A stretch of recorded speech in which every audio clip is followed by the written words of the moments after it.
Hey, everybody, and welcome back to Ready Steady Podcast, episode 47. This is a board game podcast. We're going to talk about some board games we've been playing.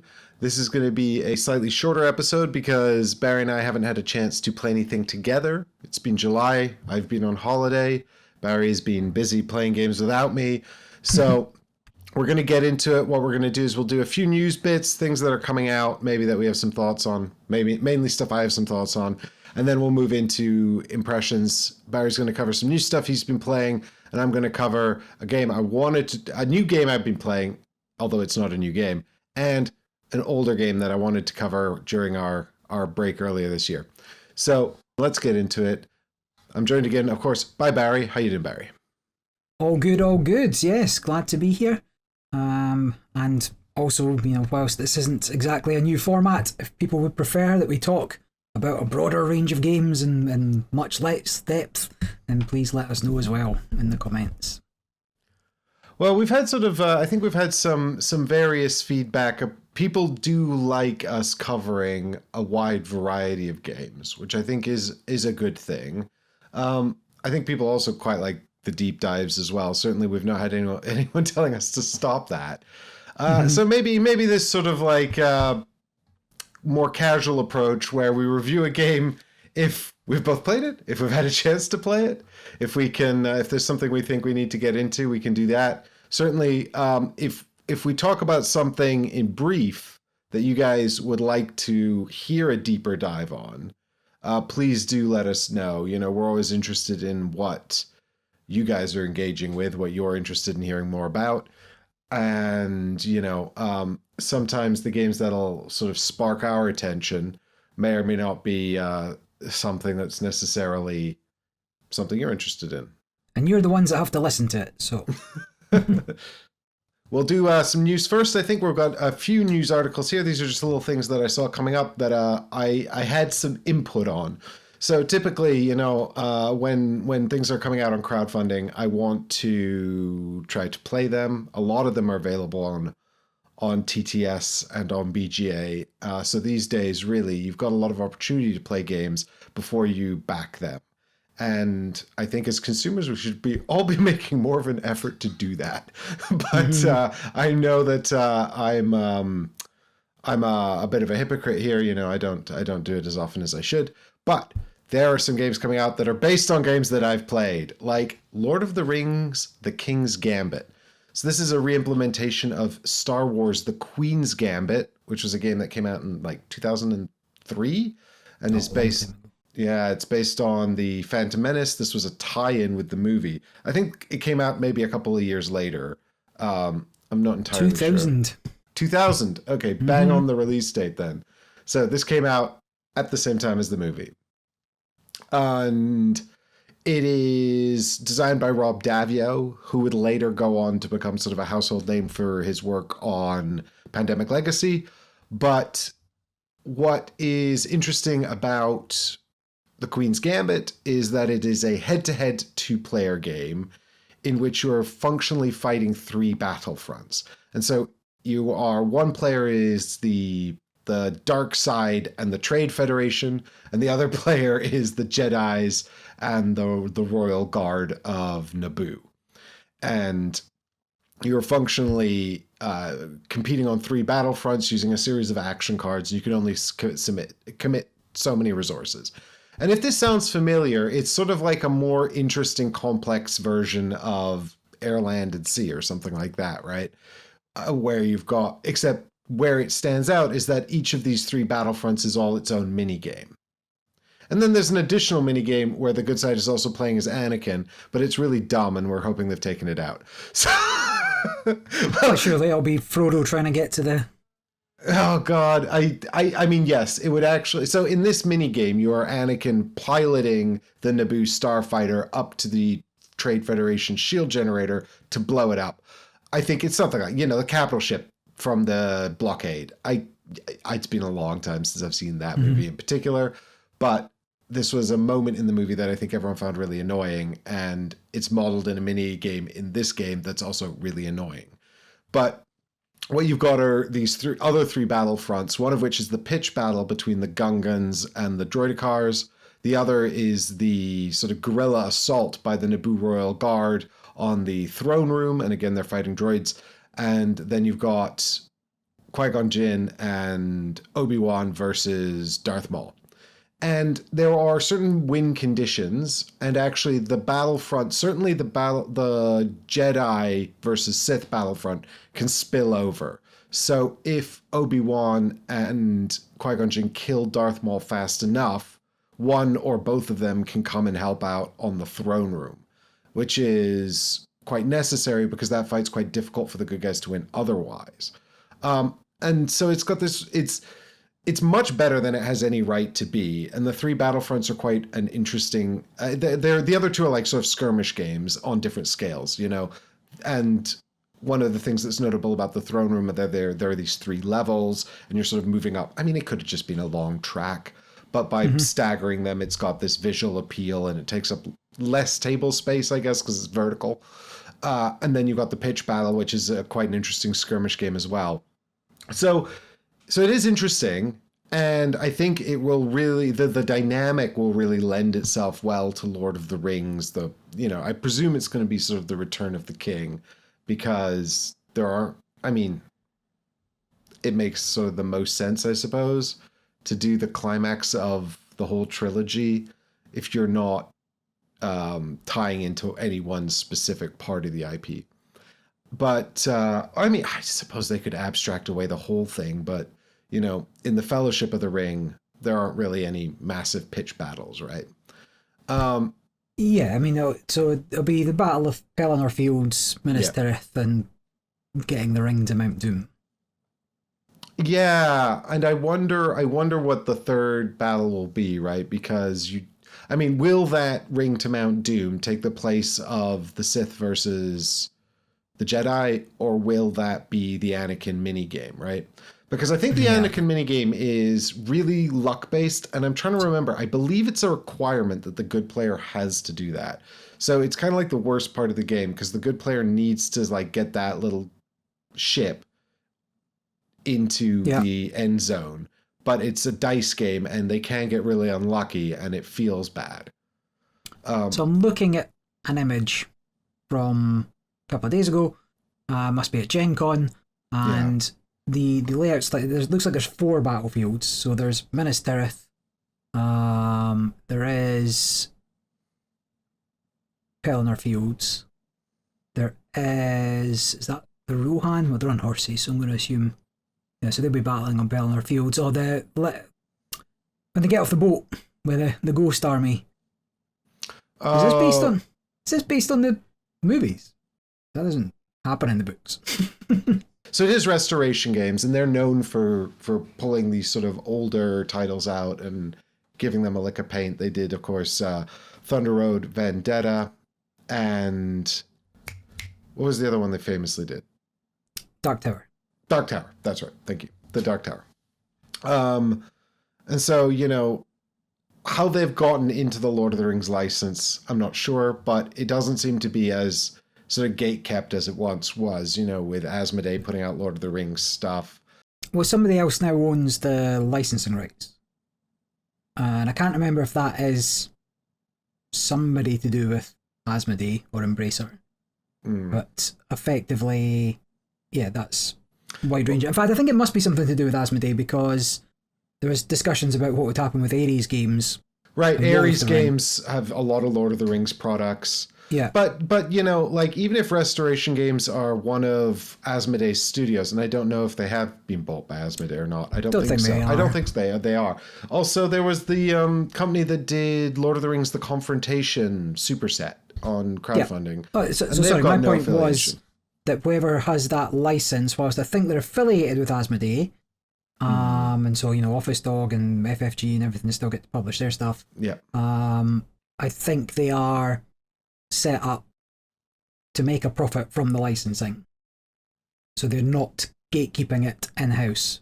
Not anybody that applies, but, you know, the unlike the token estate, the requirements are now, or the barrier to entry is reduced. Yeah. Well, there was a period, I think, where only one company could make Lord of the Rings stuff, but I feel like now it's a lot more prevalent.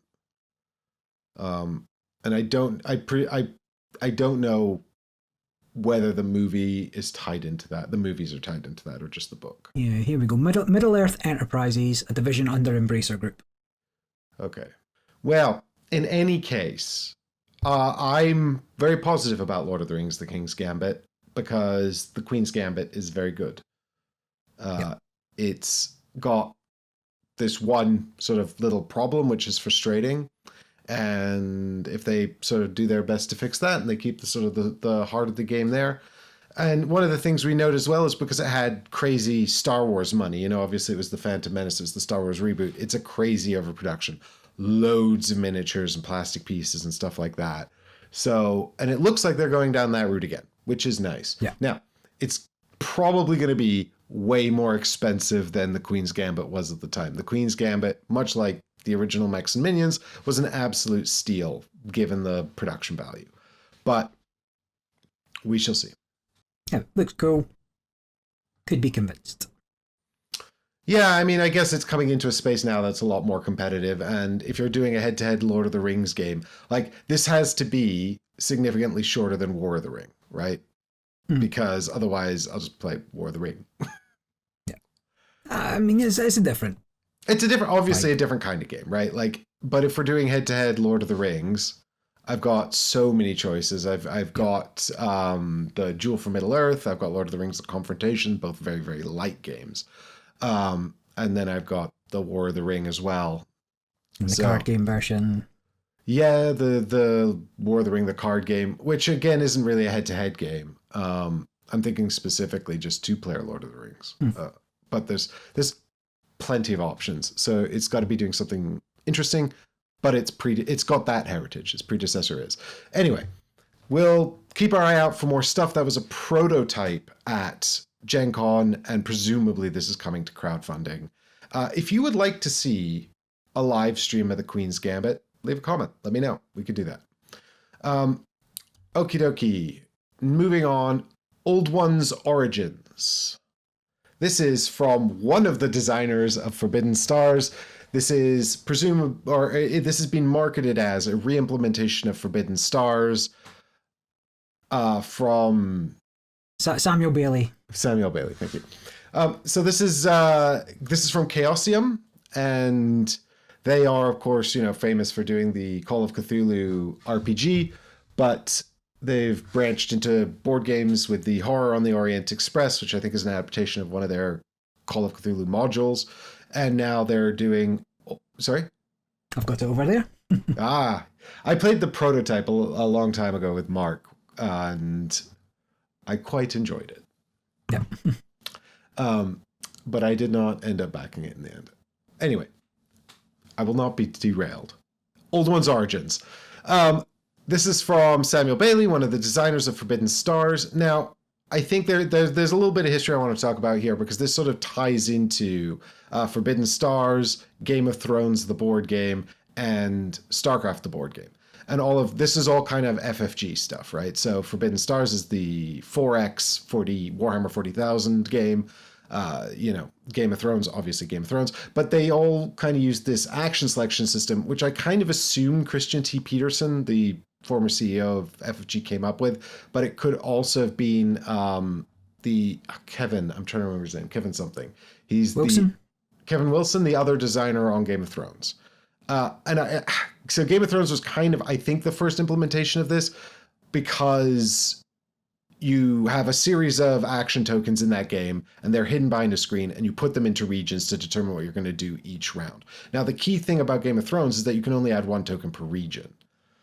In StarCraft, the board game, it kind of took that system. It added a modular map, so you build this map out of planets and space lanes at the beginning, and now players can stack tokens in the regions, and then they resolve in reverse order.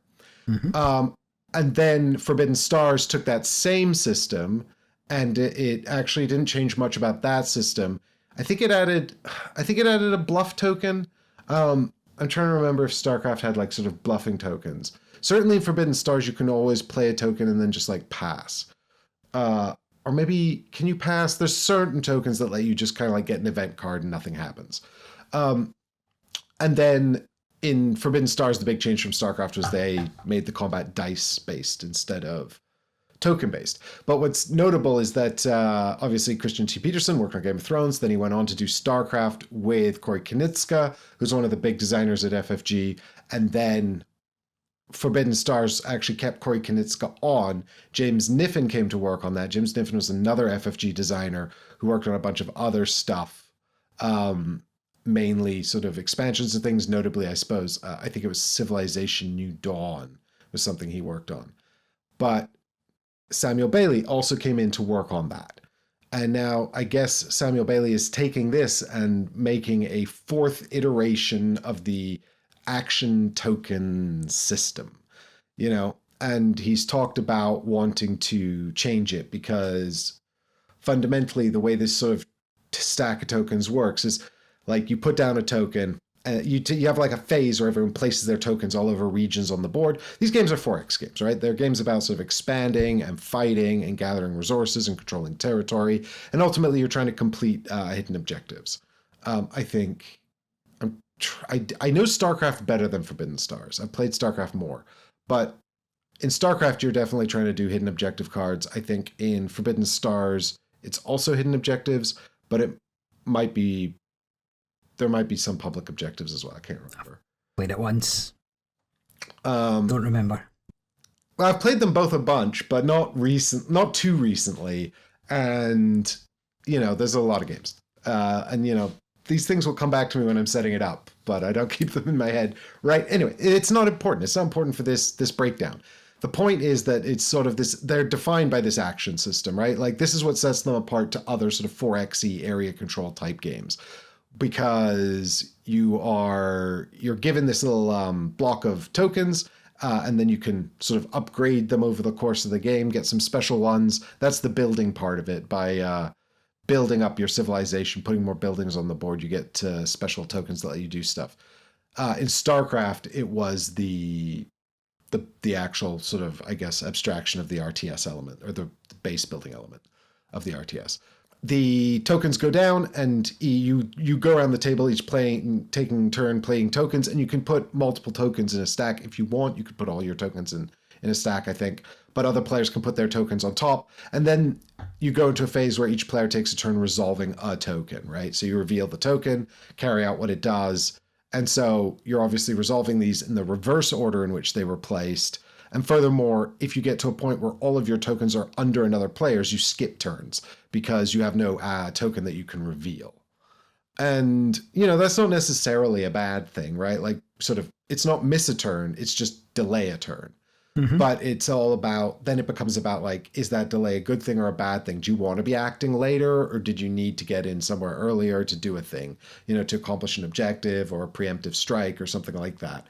So it's certainly a really interesting system. I still own both Forbidden Stars and StarCraft the board game because I like this system, probably more than it deserves, because it's a little wonky, it's really unintuitive, and I think it used to take players a while to get their head around the fact that, you know, if they play early in the first phase, they'll be going much later, potentially much later in the later phase. And I think that's what Samuel Bailey is talking about trying to fix. What's notable to me about this is that Bailey seems to be the only one who's signed on to this reimplementation. And also it's not really like, you know, he's not one of the original designers. This is, you know, originating, I assume, from Christian T. Peterson, although it could have been Kevin Wilson, from Game of Thrones, and then sort of developed into this stacking system by Peterson and Konieczka in StarCraft. I'm super interested to see where they go with it. Certainly, Forbidden Stars is a really long game, like it's a sort of all-day game, and I think part of that is the introduction of the dice combat, which takes a while to resolve. StarCraft, I think, plays sort of quicker and punchier. It uses a card-based system that's, you know, for better or worse, I think. People seem to prefer Forbidden Stars. I prefer StarCraft, but it's much over much. They're both, you know, solid.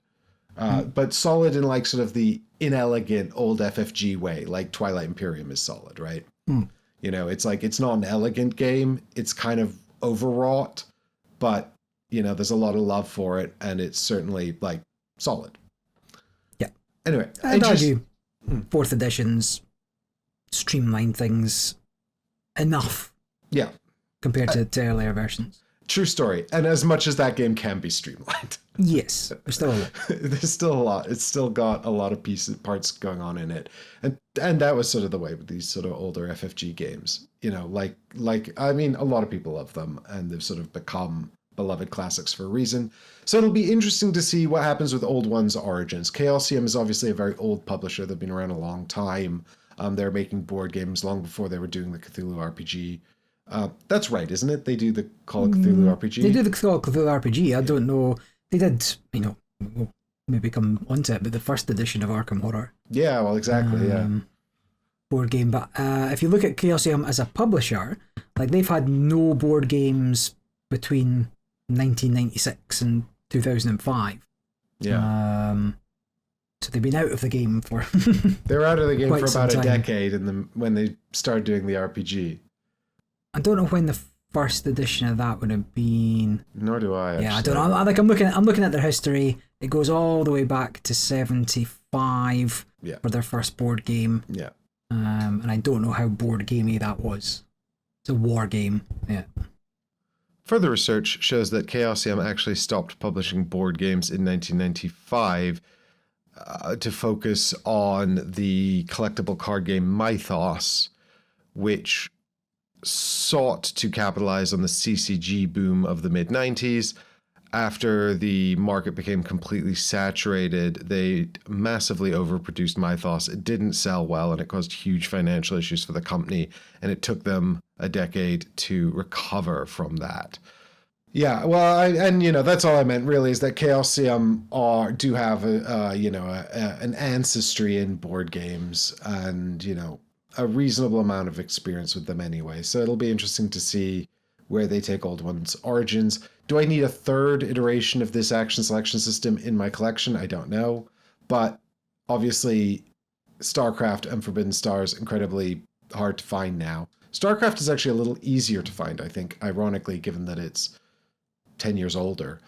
Or 7, some number of years older, quite a lot older. But I guess the Warhammer IP does a lot for Forbidden Stars. Anyway. Well, it has been 4 years and 4 days since I last played Forbidden Stars. It took me about 5 hours. Yeah, that seems about... Did you play 3 or 4 players? Four players. 4 players. Okay, that's pretty good for 4 players, I think. That seems about right. Yeah. And it certainly depends on how turtley people want to be. Oh, yeah, we also discussed Forbidden Stars more on podcast 11. I think that was the last time. I think I played it quite recent. Well, I say quite recently. More recently in Sheffield, I think. So you can check that out there on podcast 11. Right. Next one is Wreck. This is a sister game to Roth, which I've talked about on the podcast a few times. I played Roth a bunch when it was a prototype, and later when I received my copy. It's a 60-minute area control game. It's incredibly random, but it sort of gets you into this sense of area control and fighting, and it's got dice drafting. I like Roth a lot. I'm always happy to play Roth. I think that it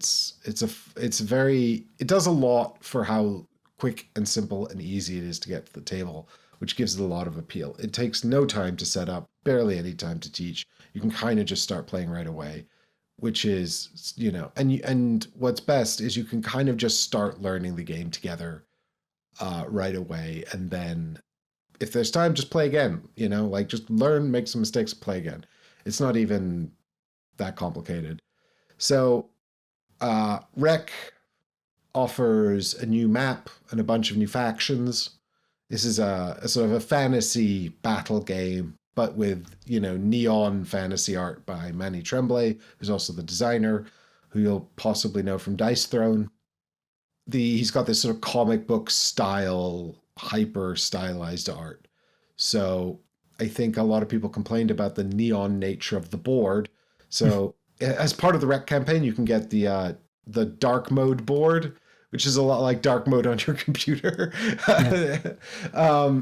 But so that's a whole thing. But functionally, if you like sort of punchy, quick area control games, if you want something for your sort of like midweek game night that sort of scratches that itch that you could possibly play a couple of times and get a lot of variety out of, I think Roth is a pretty good shout. It's also like not too dear. Wreck, I mean, it might be more dear now. I don't know. I haven't looked at the prices on the new campaign actually. But I think you could pick up the core set, certainly at retail, for about £40, I think, 30 to £40. So it wasn't super expensive given the nice production value. Wreck is adding a whole bunch of new factions. It's adding some kind of sea-based conflict. There's boats carrying units moving around and fighting terrain. So functionally what you're getting is a new map with a new mechanism that is sea warfare and a bunch of new factions. And it has declared that all the factions will be completely interchangeable across both games. So really it's like sort of a new game mode and then a bunch more factions for both games, right? Which is very appealing to me. I like that a lot. I've played with all the factions from the original game. I've not in every combination, but I've certainly seen them all. I'd be keen to see more factions. I'd be keen to try out this new board. Although I must say I'm not like hungry for the game to have additional mechanisms. And if it's not hugely streamlined, I'm not sure if I would ever pick it over just the basic game, because one of the appealing things about this is the simplicity and the quickness and the punchiness of it. But certainly I'm happy to take a look, and I'd welcome additional factions as well. So Wreck is something I'm quite interested in. Yeah, I've not played Roth yet. It was at Expo, but the guy that was demoing it seemed more keen to show us that everything was completely waterproof and just continued to spill his drink on it to show us. Okay, thank you. Yes. So when I throw this game away, it won't decompose. It'll never degrade. It'll never degrade. Well, if you want to learn more about Roth, you can check out the chat I had about it on podcast 2, where I think I talk about the prototype, and podcast 34, where I talk about the final production copy. Alrighty. What a time between. Yeah, I know. Well, that's leading up to the campaign and then post-delivery. But look at that. Now I'm going to do a quick shout out here for Wyvern Moor, which has launched on Kickstarter just a few days ago. It is the follow-up to Creel Manor. These are dungeon crawl card games. 1 to 3 players out the box and up to 5 players with the expansions. This is Hall or Nothing Games. Tristan Hall is my personal friend who gave me a copy of Creel Manor to play on the channel. So I'm not going to review the game or get into my opinions on it. If you want to see more about Creel Manor, you can check out the live stream I did last on the channel recently.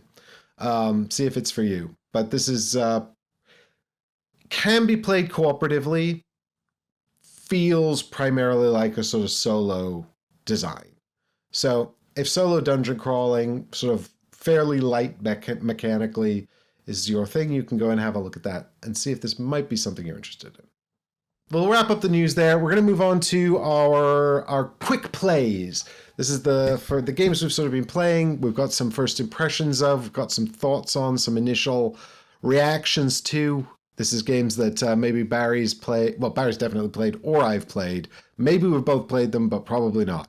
And Barry's got a few to share with you. I've got a few to share with you. I'm going to let Barry go first. All right, very nice. So yeah, this is just games I've played a couple of times, one to 3 times or so. Not really thought about the mechanisms as much as more vibes we're going for on this one. But before I start, I play a lot of games. Okay? It's true. I would like to remind our listeners that I do enjoy games. Contrary to what you're about to hear. Do you know what? It's funny because Barry put this in the show notes, and I was thinking like, where's this come from? And now I'm getting a sense of where this has come from. But in order for me to know that I like games, I have to know what I don't like, and I think that's almost as important in some occasion. Yeah, for sure. So like I've been playing. The games I'm about to mention aren't all the games I've played. I've played more Mosaic, spoke about that a couple of podcasts ago. I just finished Unlock. I play all the unlocks. I just finished the Enchanted Adventures. That was quite a good one. The three of them, the three stories in that were quite good. There was a pretty dodgy voice element on the app for one of them, but didn't ruin the experience. Been playing, Games of Down Up. It's just a quick, fun, light game. Everybody gets it. Everybody likes it. I've had good games of Dominion, and I had a pretty solid game of Terraforming Mars. And there's things I'm still trying to see whether they're going to be like a keeper, like Adamastor. I just got playing that. I'm going to go through the campaign, see if I get to the end and how I feel about it. But it seems like it might be good. So I do like games. I like all those games. I do play other games, and sometimes I'm like, I don't really need to play them anymore. I don't really like it. So I'm going to talk about some of those, among others. So the first one I'm going to talk about is Zombicide 2nd Edition. Now, so Zombicide, published by Simon, for how much longer, who knows. Designed by Raphael Guiton, Jean-Baptiste Lulien, and Nicolas Raoult. The artists on the 2nd edition are Edouard Guiton, Thierry Masson, what an accent, and Eric Nuho. Perfect French, perfect. And I played it 3 times, but the only reason I've gone back to play this is because it's on BGA now, right? So Board Game Arena, and it's available. They've got all the missions, or all the core set missions and stuff on there. And back in sort of 2012, 2015, I was a Zombicide fanatic. I bought everything. I had Season 1, Season 2, Season 3, collected all the extras, had all the different packs, got the birds, got the dogs, got the clowns, had all of that. And I hardly played it, but I was very much into the collecting of it. And in hindsight, it's not really any better than Zombies, right? Twilight Creations, Zombies, ! Which I owned all off throughout the early 2000s and made my own home rules and tried to get a game out of that. But what a digital implementation can do for a game that solely relies on its theme is to suck all the fun out of it. So where there was some fun to be had in real life, you set up the minis and it looked cool and you're going through these decks to find what you need and this kind of thing. The digital implementation very much strips that to bare bones, and you see it for what it is. It's the Emperor's New Clothes. There's nothing there. Right? The gameplay loop is pretty boring. The dice, I'm convinced the dice on BGA are weighted to 1s. I've never rolled so many 1s in my life. I never roll a 2. Right? A lot of things are 3+. I never roll a 2. I roll a lot of 1s.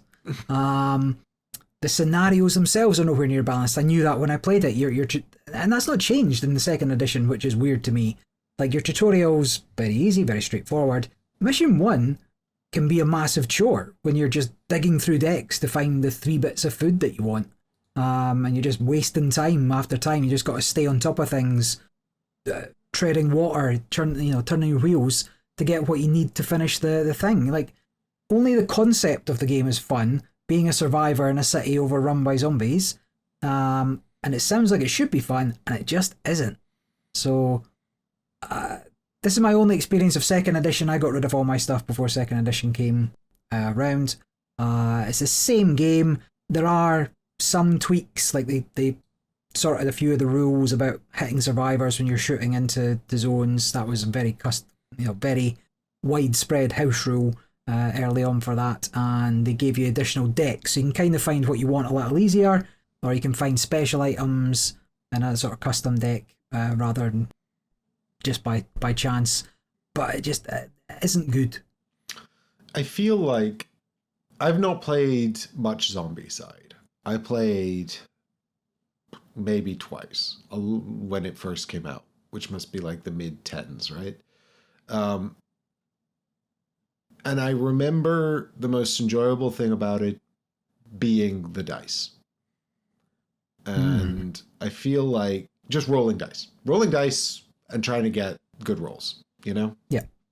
And I feel like when it comes to these digital implementations, whether it's BGA or TTS, a game that's sort of where a lot of the joy comes from long shots or managing risk and creating dice pools and rolling dice. A lot of that joy is lost in the digital implementation. And so I can understand why this would suffer quite poorly or quite significantly from a BGA implementation. Yeah. Certainly, it's a I've known some people that have come into Zombicide recently and they've been like, oh yeah, it looks cool, I'm going to give it a go at the game night tonight. And they've come back and they've been like, meh on it. I don't know how it's managed to survive this long. I don't think the rules change dramatically between all the 50 different versions. There's a Squid Games version now. That's the latest one that's come out.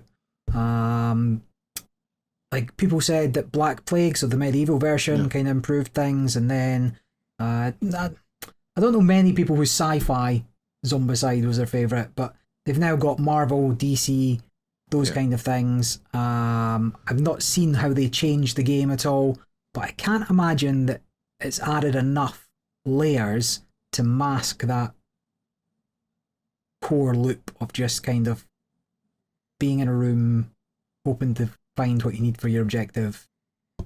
Yes, there is, the position of your guys, making sure you don't get overwhelmed. Even just finding a Molotov cocktail to take care of the abominations can sometimes, it's just that, you're at the mercy of the cards. There's nothing else that can really take out an abomination, certainly not in the core game, so I don't know. I didn't enjoy it. I may play another couple of times because I'm a glutton for punishment, and sometimes I just like an activity that's kind of on BGA, but it's not an interesting game for me. So if you wanted to test it out, now's a perfect time on BGA. You'd probably have more fun in real life, but I think BGA just strips back the paint quicker than it would if you bought it. So yeah, and it's interesting as well because didn't Simon sell Zombicide? I would assume that Asmodee's bought it since they... I feel like Asmodee bought Zombicide, but then Simon also have a campaign pending for a Zombicide variant. Yes, so Simon sold Zombicide to Asmodee. Oh, do you know what it is? I don't know who's publishing what. So it's because I feel like I think I saw, didn't I want to say I saw crowdfunding for a new Zombicide, but it could be an advertisement. I feel like FFG and Asmodee put it up on GameFound. Oh yeah, so it's actually Asmodee that publishes Squid Games, along with Fantasy Flight Games, and Guillotine Games, and Netflix. Oh, Squid Games. Interesting. But Simon still have to deliver on The Dead Keep, which I think is a sort of campaign variant of Zombicide and all but name. It's the same designers, but it's not zombies, it's just fantasy. And I think it's a campaign system. But anyway, turns out that doesn't matter if the mechanisms are out of date and not great. I don't know what they could do with it. I'd be willing to try some of these licensed ones, but I'd be willing to change it much. I'd be interested to see if Asmodee or FFG did something that is a significant departure from the existing setup. Yeah. Well, that was that. In real life, so been playing Wingspan Pocket. This is another game from Stonemare Games, designed by Elizabeth Hargrave. The artists are the same ladies that do Wingspan proper, Ana Maria Martinez Jaramillo and Natalia Rojas, and I've played this 3 times so far, maybe 4, 3 or more, I don't know. I definitely played it 1 player, 2 player, 3 player, and I probably played a couple of games in there. So 3 or more games. I'm not 100% sure. I should probably look it up. And this is a small box version of Wingspan.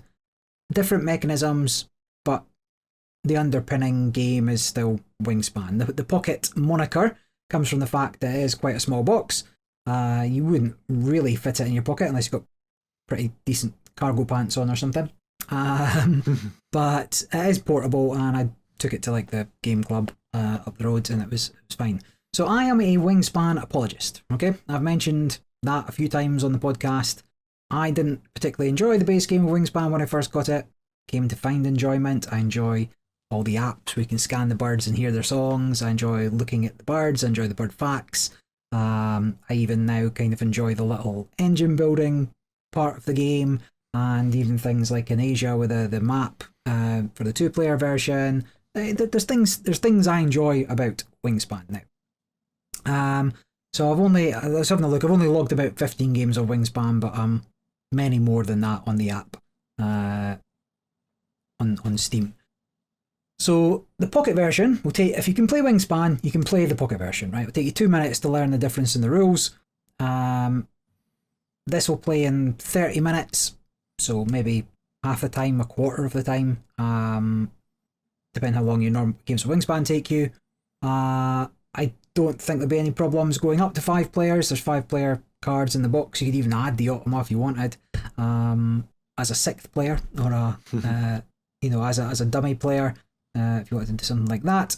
And the primary mechanical difference is that you don't have your 3 areas for your birds. You just have a single row of birds, and every time you take an action, whether that's play a bird, draw some cards, or lay some eggs, you're going to activate all the birds in your habitat in order. So normal Wingspan, you activate last in, first out. This one's first in, first out. So you're going to know what your engine looks like as it goes along, kind of thing. So I played it a few times. It was okay-ish. I find it worse than base Wingspan. And as I mentioned just there, I wasn't the biggest fan of base Wingspan. I'm not 100% sure who this game's for. The game's definitely easier to transport. You might get more people in. It's definitely quicker. But beyond that, there's not a lot to recommend here that you're not going to find that isn't better in Wingspan.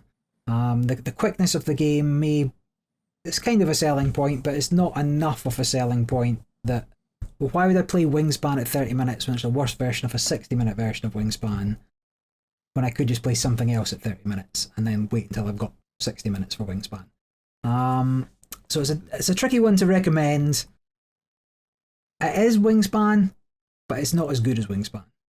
Is it the same art? Like they've sort of recycled the same birds? Yeah. So there are a few new birds. But you got to assume they're coming in the future expansions for Wingspan as well. Oh, right. Yes, I see what you mean. Sorry, I thought you were alluding to the possibility for Wingspan Pocket expansions. Wingspan Pocket Europe and Asia. I think that would be... It does need something, but I think that would make it even worse, right? So the portability and the quickness is the value proposition for this game. Yeah. I just don't know if it's enough of a value proposition for what you would want from a game, and it's not for me. So this is probably going to go in the Wingspan big box and then very rarely get seen, to be honest. Fair enough. So that was one of the lighter ones. I have played a bigger game, certainly a more involved game, and that game is Algomancy. So whether or not people have heard of this one, I'm not sure. It is self-published. I think it was a Kickstarter from a year or two ago. Designed by Caleb Gannon, and the artist on this is Caleb Gannon, and very front and centre, Stable Diffusion, right? So if you don't know Stable Diffusion, that is an AI model. You can run your own versions locally with it and train it and do stuff with it, and that is kind of what's happened here.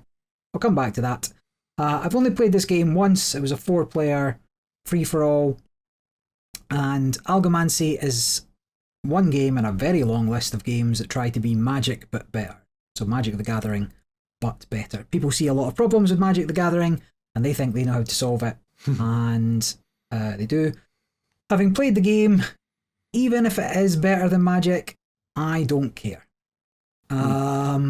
It tries to fix the mana system. It tries to fix the sort of complexity levels that you're now getting in Magic. It tries to fix card draw and with drafting, and I just don't care. Right? It fixes things in a way that I don't care about. The problems that Gannon sees are not the same problems I have with Magic, and this is just another game in a sea of games that have tried the same thing. But this is 4 times as long as a game of Magic, because every round you're drafting your hand. And I can't be bothered with it. Certainly the first time you play it as well, and I appreciate I've only played it once. I don't know any of these cards. I've got to read them all. I've got to go through it all. And if you ever want to introduce the game to somebody new, you got to do that same thing. It's not a constructed deck. There are formats, right? So you could have a constructed deck, but it's not a constructed deck format. Generally, it sort of tries to be a cube, which is where you have a fixed limit deck of cards and you draft them. Normally you do that at the start before making your deck. This you do during the game, or you can do it during the game. That was the version we played. And it just dragged on. Everybody's got to read every card every time. Like, we were 3 new players out of the 4. And unless we all wanted to spend a significant amount of time learning all those cards and being able to, I'm taking this for my deck and passing that on. I don't care. The advantage of Magic is everybody can play, and the advantage of Magic is you come pre-prepared with your deck for these kind of formats at least, and you kind of know what your deck does, and if somebody else's deck does something else, it doesn't really matter. You kind of learn that as it goes. Mm-hmm. So I'm sure it's fine. I did like some of the ideas it had. I don't care. So I would never go back there. I don't know why I would bother learning the cards. So you played this 4-player and it's a free-for-all? Yeah, I mean, you can only attack the players to your left and right. And everybody declares their attacks at the same time. And there's a weird system where you group your beasties, right? Group your creatures. You'd put a card on it, and that card would say, in secret, face down, that card would say, this is attacking left. These ones are staying here for defense. These ones are attacking right. It all happens simultaneously, and it just grinds to a halt. It wasn't fun. It took too long. I was promised, oh no, it'll be fine. It'll be about an hour and a half. We got to 2 hours and we gave up. Like, we weren't finished. And I was just like, no, it didn't help. It was the second game of the night, right? And it was kind of like, well, we're going to finish on this. It's like 90 minutes. Yeah, okay, we got 90 minutes. We all know how to play card games. This should be easy. And it just dragged its heels because you got to read all those cards. Yeah. Now, I mentioned that the art was done by Stable Diffusion, so AI generated. The art was actually fine. It doesn't really come across super AI generated. Like, you know, if you're looking for it, you can kind of see where it is, but certainly the advantage of Stable Diffusion, running your own machine, running your own version, is you can tailor it, and then everything was quite consistent across all the art. It wasn't super weird or anything. And I understand that this game probably wouldn't exist without AI generation. Like, the guy's gone and made 1,000 cards that come in this box across 7 different factions, and everything's, you know, you couldn't afford to pay an artist at the rate he was kind of at. But I'm also saying that this game doesn't need to exist. So I don't really care if your game wouldn't exist without it, because it doesn't need to. So if you're going to, you know, tread on the toes of artists, like, as wholesale as you have with this one, maybe, you know, don't. So yeah, I played that. Will I go back to it? Unlikely. It's a shame. The guy that bought it, you know, he sleeved everything and then brought it out, and then we're all like, yeah, like, nobody cares. After 2 hours, it's just like, yeah, we'll do one more round and then that'll do. And then we'll be done. Yeah, I dropped in a note here at the end here about Etherstone, because I was reading what you wrote about the sort of the draft format and trying to sort of capture that in Magic. This is a little game I mentioned. I say a little game. I mean, it's designed by Simone Luciani, and I can't remember the name of the other designer. It's a co-design. And published by Virginio Gigli, yeah, that's right. And I remember being surprised because they're sort of usually sort of drier Euro style designers, and they did this card game with Thundergriff, I think, that went to crowdfunding, and it's functionally that sort of cube draft of Magic the Gathering, just distilled down into just an incredibly quick and punchy experience. And so you do, like, the game is 2 phases, a draft phase and then play out your hand phase, and that's it.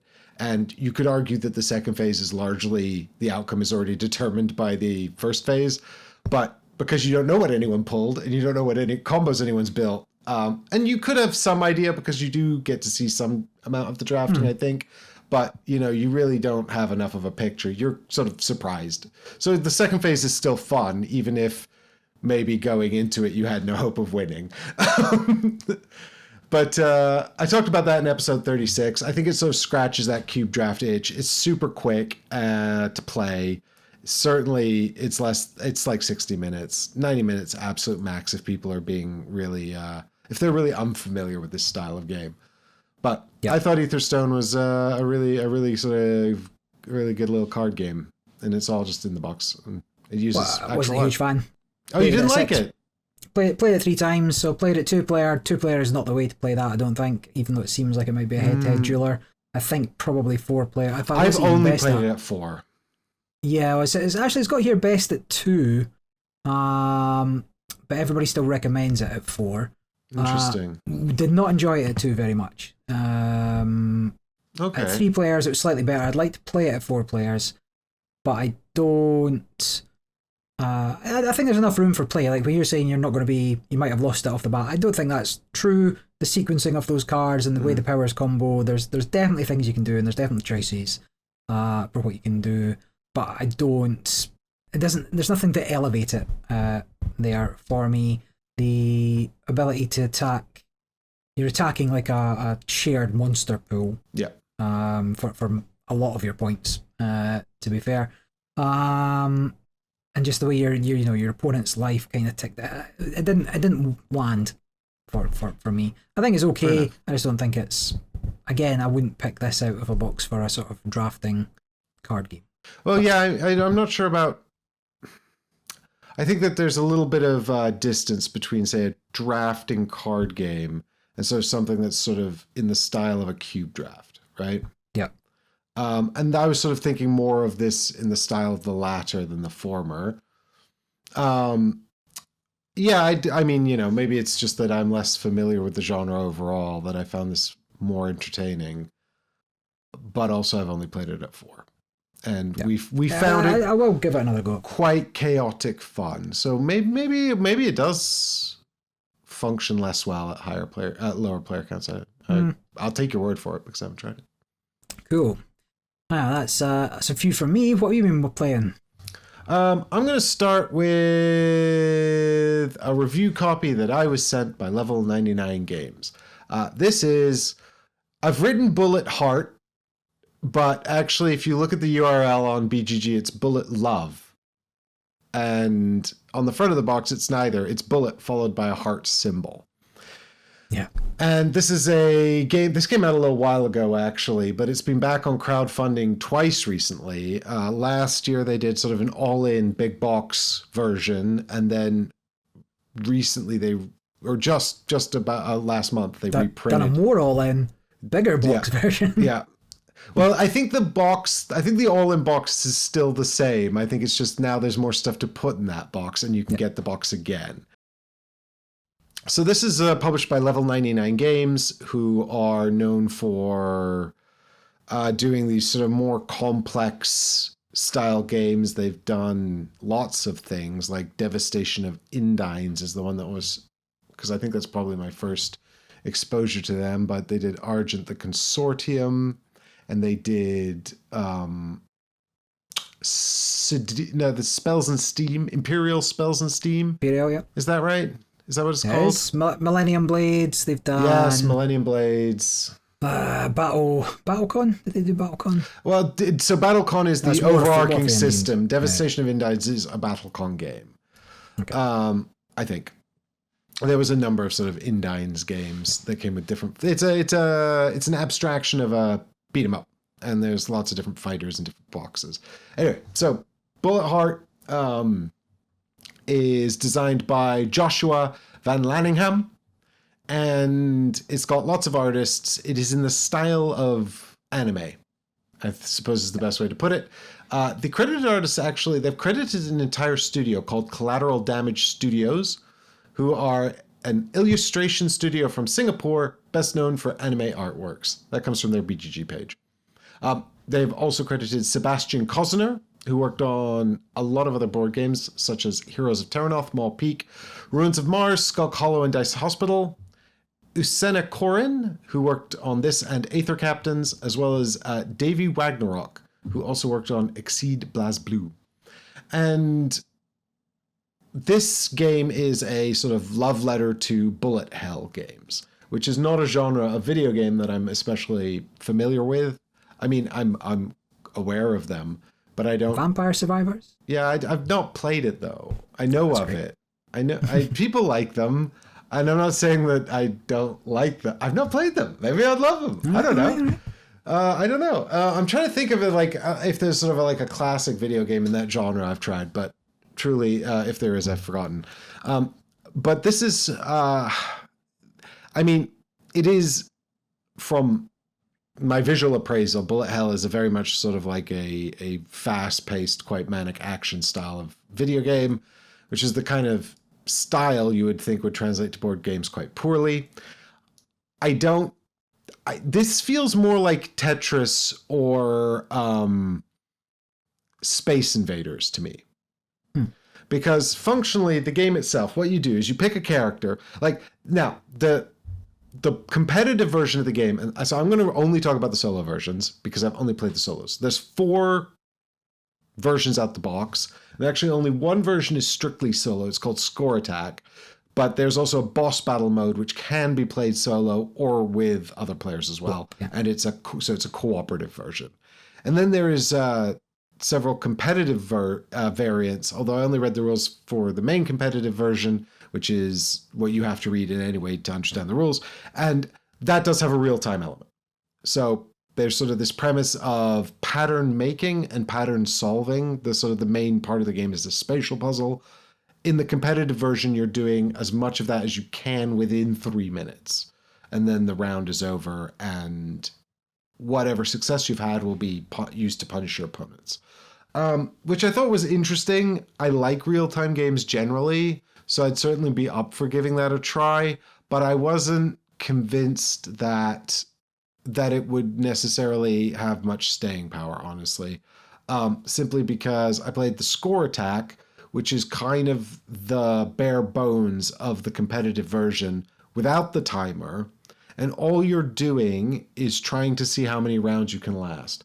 So the game itself is a big bag of tokens, and the tokens are numbered 1 to 4 in 5 different colors. And that's a big bag of general supply. And then every player has their own personal bag, and they've got what's called their site, which is a series of columns in the colors that match the colors of the tokens. And then you pick a little character who has a special power and a deck of cards, which is unique to each character. And those are called their patterns, I think. But they are just patterns. They're patterns you're trying to make with the tokens.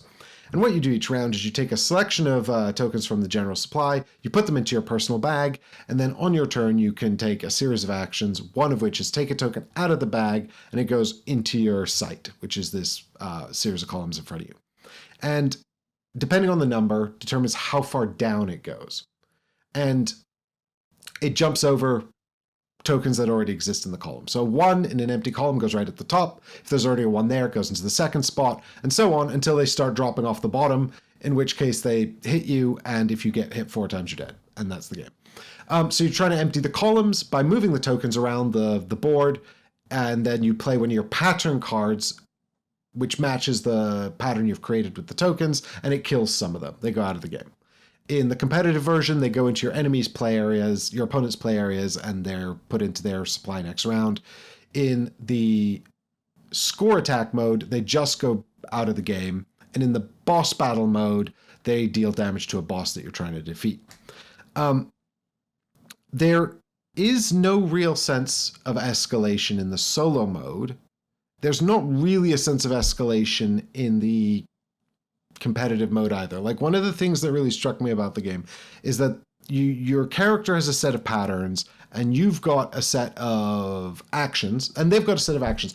The actions are actually also unique to the characters, but they follow a general theme of move the tokens around the site and maybe draw another card or something like that. On your turn, you do an action, which is pull the tokens out of your bag, or play a card, take the actions that are printed on your character's board, which are usually move things around for a cost. You've got a certain amount of action points you can spend.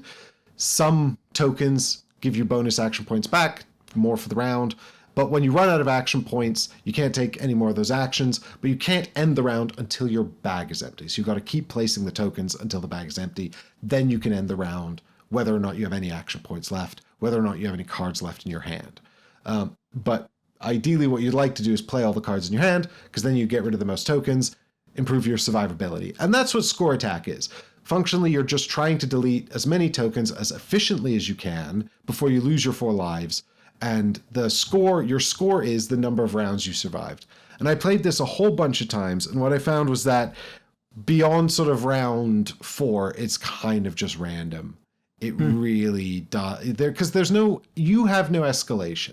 So like there's this sort of weird tipping point around the period where you start getting overwhelmed, where you feel quite good because your board is quite full of tokens, and so you can play a lot of patterns and delete a lot of them very efficiently. Like in the first round, you've only got like 10 tokens on your board, so you're sort of pulling them out and then trying to move them around very incrementally so that you don't take any damage, but then also you have to spend a lot of action points to set up to play maybe one pattern card and delete a few tokens. But by the time you get to sort of round 3, you've been sort of steadily building up tokens on your board because you can't delete them as quickly as they appear. And because they're dropping down from the top and moving to the bottom, that's where you get this sense of Space Invaders, right? Like they're coming down the board.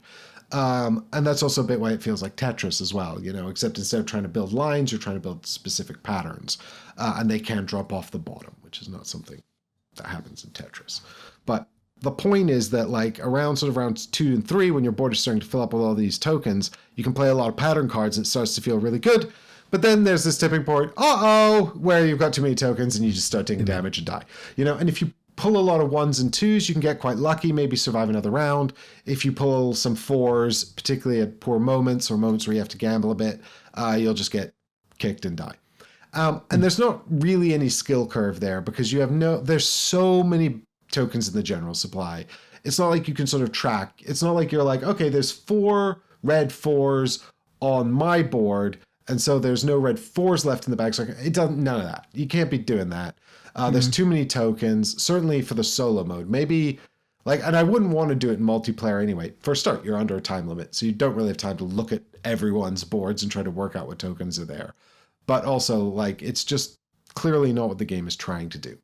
So they describe it as light, and I would say it is incredibly light, super duper light. Playing it by yourself takes all of 10 to 15 minutes tops, right?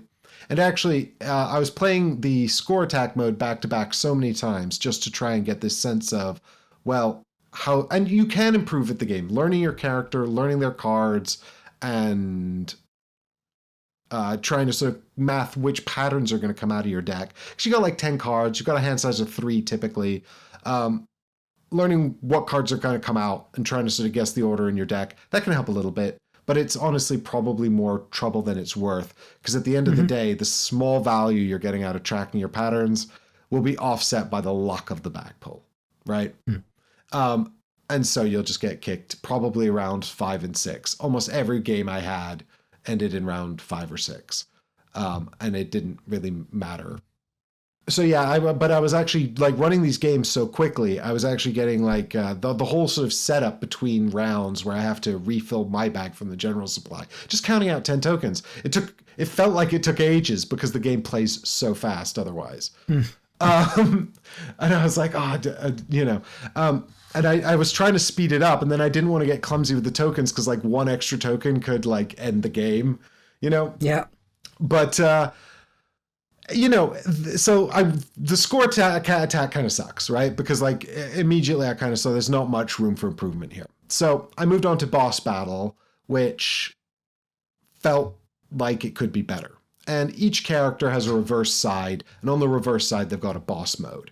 They come with a separate deck of cards, which is sort of anti-patterns that the boss is going to look for on your board. And then if you haven't made them, you get punished. Except the boss I ended up playing the most games with actually rewards you, but they do an inverse, where normally you want to deal a ton of bullet damage to the opponent, to the boss. And in the first one I ended up fighting, you wanted to do an exact number, which was very strange. Okay. So it sort of inverted the traditional mechanisms. Probably a terrible boss to start with, but I wouldn't have known that because there's literally no guide. I was like, all of the heroes have a complexity guide. So it's like when you're a heroine. They call them heroines. I'm pretty sure that we're not supposed to have gendered terms for heroes anymore. Can we just say heroes now for everyone? The point is they all have a complexity rating to tell you roughly where they sit on this curve. Although I can't imagine how complex they get. I have not explored the more complex characters yet. But Yeah. The reverse side, I felt like that would corroborate the complexity of the main side, right? So if I take an easy hero and flip them, it'll be an easy boss. But it's not true. And actually it goes on to say at the end of the rules explanation that actually they've not assessed the difficulty of any of the bosses and they just hope they all provide a challenge. Which, Okay. like, I don't love, as someone who's talked about tell me how to escalate difficulty and things like that. I like a little bit more than that. I would certainly, for example, like to know that, oh, this boss I've just started with completely inverts the mechanism here. Like the mechanism is normally do as much, or feels like it should be do as much bullet damage as possible. Certainly in the other boss battle I tried, it was just get your bullets out there because then they're off your board, so they're not damaging you, and they're on the enemy board, so they're damaging the boss. Great. This boss wants you to do exactly 5 bullets, so to do damage to them, which is not very many when they're adding 10 or more bullets to your bag every round. So every round you're coming away with like 5 excess bullets that you've got to store. But then their pattern card lets you functionally get rid of 1 extra bullet. But it's typical level 99 game design rules, right? Level 99 love to do this thing where they're sort of really technical and hyper specific. It makes so many of their games, which are actually good. I like level 99 games generally, I do. But they're very hobby. And what I mean by very hobby is they're very technical and precise and they're technically correct, but it makes them difficult to access. And even when they're writing a rule book for a game that's this light and this easy, they create these pattern cards, and then they talk in the rules about how the pattern cards punish you. And then the pattern cards for this boss say, okay, she's going to look for this pattern on your board. And if she doesn't see it, she's going to remove a bullet from the damage she's taking. And it's like, oh, wait a minute. That means that if I don't make this pattern, I can actually do 6 bullets to her. She'll remove that before checking the value, and then she'll have 5 and take a damage, so I can clear 6 from my board instead of 5. And it's that kind of like leap that you have to make to understand that this has been completely inverted. That's just very typical of sort of level 99 games. And also, like, I resent the fact that this wasn't flagged. Like, initially when I picked this one completely at random. Because, like, for me, it's no bother at all. I get it. Maybe a lot of people would just get it, right? But I feel like the game is so light. I feel like that this maybe should have gone into a slightly more complex, or maybe don't play this first kind of category. And they probably should have put that on there. Having said that, so having condemned that, I do think that the game is so light that, maybe it's fine not to have all of these things categorized by complexity and difficulty and all these things. I've not explored too many of them yet. Maybe the next time I set up a boss, I'll be like, what the hell is this now? I'll be like, yeah, they should have put more effort into this. Or maybe I'll just be like, yeah, that one is a particular outlier, a very strange set of rules. My point was just simply like they could have added more information. Now, here's the thing. I quite enjoyed the boss battle mode. It was very quick to play. It was very quick to reset. I really like that. I tried, I think it took me 4 or 5 attempts to beat this weird inverted boss. And now that I'm done, I don't really feel any desire to go back to that, but I could go back to other bosses. And certainly I could go back to that boss or different bosses and try a different character, right? Like I beat that one particular combination. Do you know what it really reminded me of in this sort of like modular light way was Final Girl. Oh, yeah. Now, obviously, Final Girl, mechanically completely different and actually more complex in terms of its gameplay. But just the fact that you're picking a girl and an arena and a enemy, and this is kind of the same thing. You pick a heroine or a hero, and you pick a boss, and then, you don't pick an arena in this. It's always the same. But you just pick those 2 things, and then you kind of have this really, really light game. And just like Final Girl, I played season 1 of Final Girl, and then I was kind of done with it. And I was like, I don't really have much interest in going back to this. The skill curve feels really low. It's a lot of luck. And the system's not complex enough that I feel like get a lot of joy out of sort of continuing to explore this. Now, maybe I'm quite unique in that facet because Final Girl's done really, really well. But I've moved on my copy of Final Girl. I was only really keeping it because I thought it made quite good live streams. But I just decided I didn't want to. I've got so many games that I want to live stream, you know. Yeah. And this, I felt like I feel like the big box might suffer the same problem, right?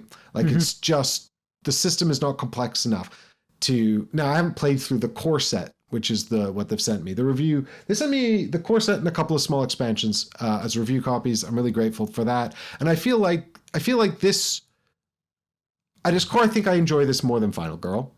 It feels like it has a little bit more of a skill curve. There's, you know, like all the randomness is tied up in the bags, but there's some baseline heuristics that I can do to sort of mitigate danger. And, you know, that's interesting enough. I also like the spatial puzzle and just pushing the tokens around. But I feel like a giant all-in big box, I'm not sure if I'd get value for money out of that. It really depends on the price point. Well, I could tell you the price point because I went all in. Did you? I did eventually, yeah. So obviously I mentioned on Discord, it's like, talk me down for a couple of games. But, we didn't manage. Yeah, he didn't manage in the end. So yeah, it wasn't cheap, let's put it that way. So my understanding is that Bullet Heart is the lightest version of the game. So Bullet Star ups the complexity and difficulty. Okay. And then the subsequent ones are all variable, but add to it as well. Are there more core sets, or is it just the 2 core sets? I don't know about core sets. Well, because Bullet Star is the other standalone title. Yes. And I don't know if you need one of them. There's Bullet Orange, there's Bullet Paw, there's Bullet Fan. So those are all additional hero sets, I think. So yeah, they might just be the heroes in there. Well, I have at least one of those. Hang on. Yeah. So so they're all just called Bullet, and then they have an icon. Yeah. So this is Bullet Fan, I think. Yeah. Is that one? So Bullet Fan is one. I don't know if it comes with enough pieces to. I think Bullet Heart and Bullet Star are the 2 core set parts. Yeah. So I feel like Bullet Heart and Bullet Star are the core sets.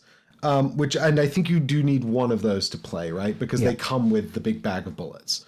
And then this is Bullet Fan. It's compatible with either core set, and it has 4 heroes. It's 4 additional heroes.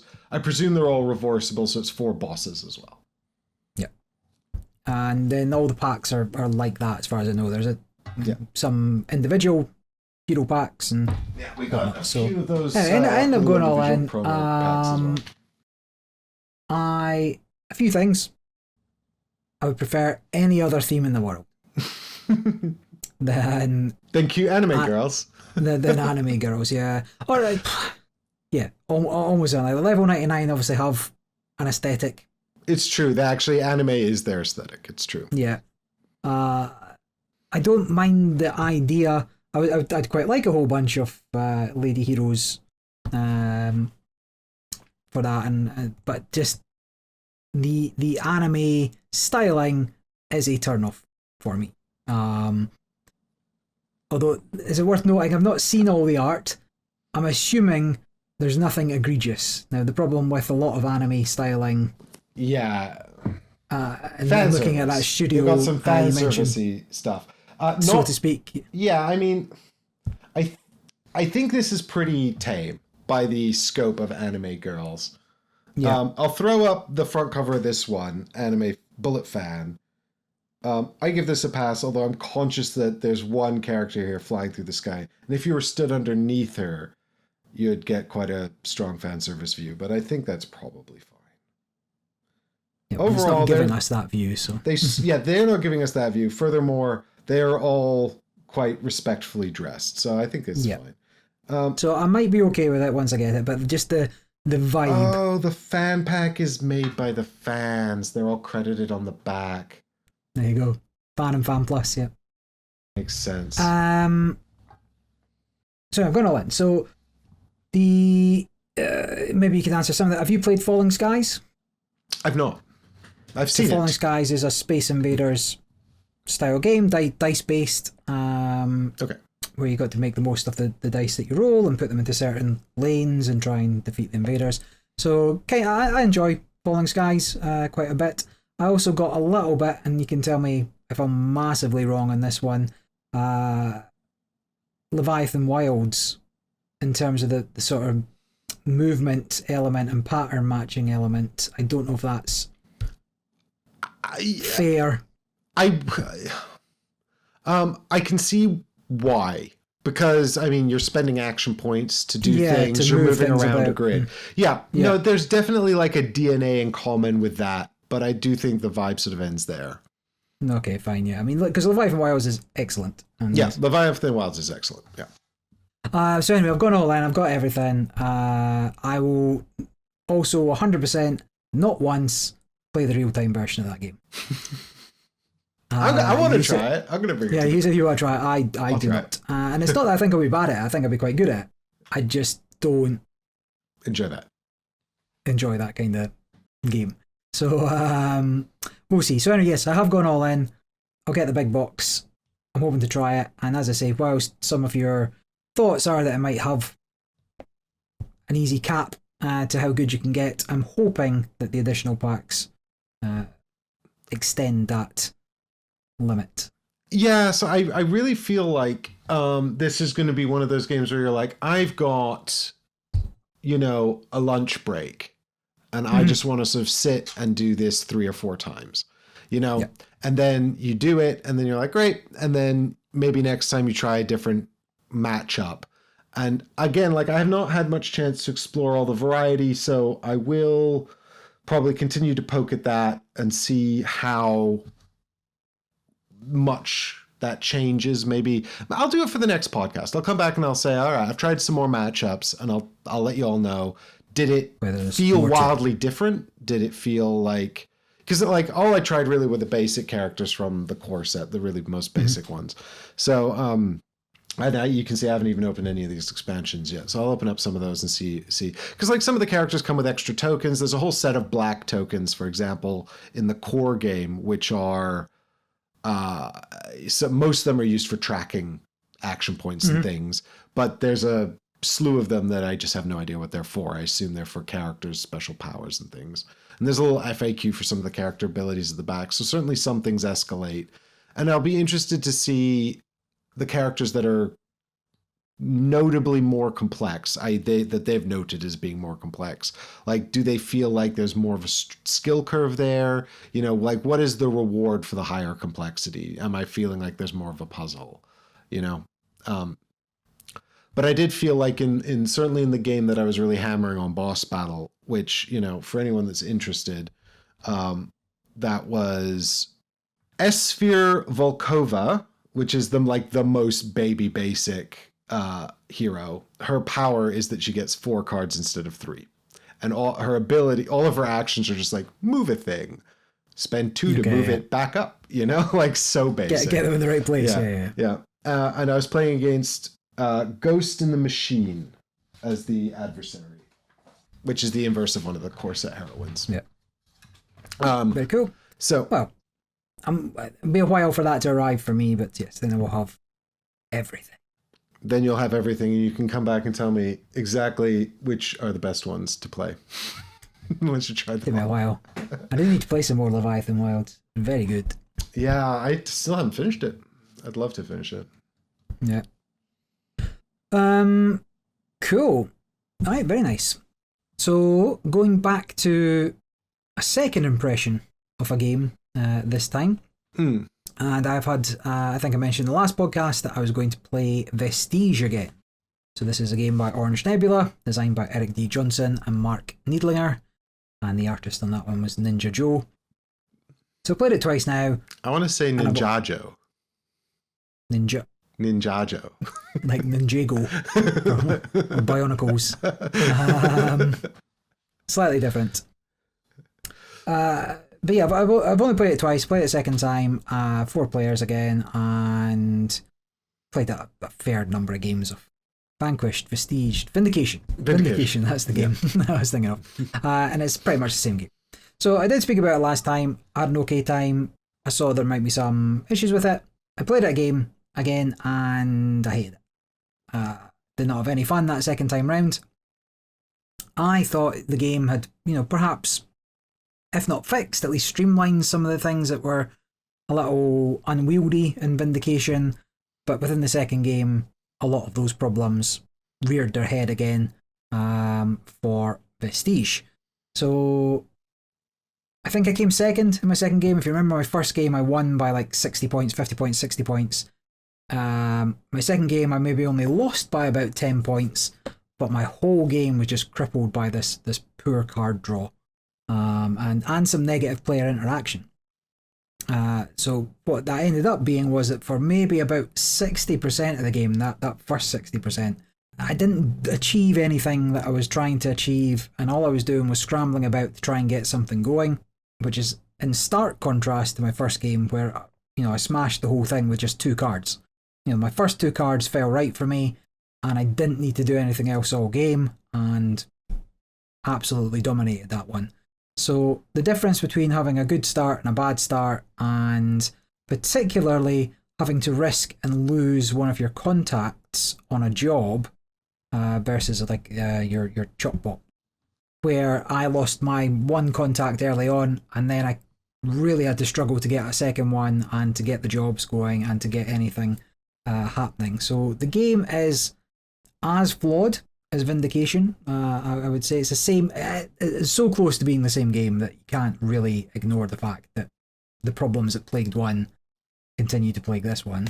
And in addition to that, Orange Nebula almost refused to engage with people's problems with the game outside their own Discord because they don't like the hate, which is basically people asking, well, how am I supposed to play this?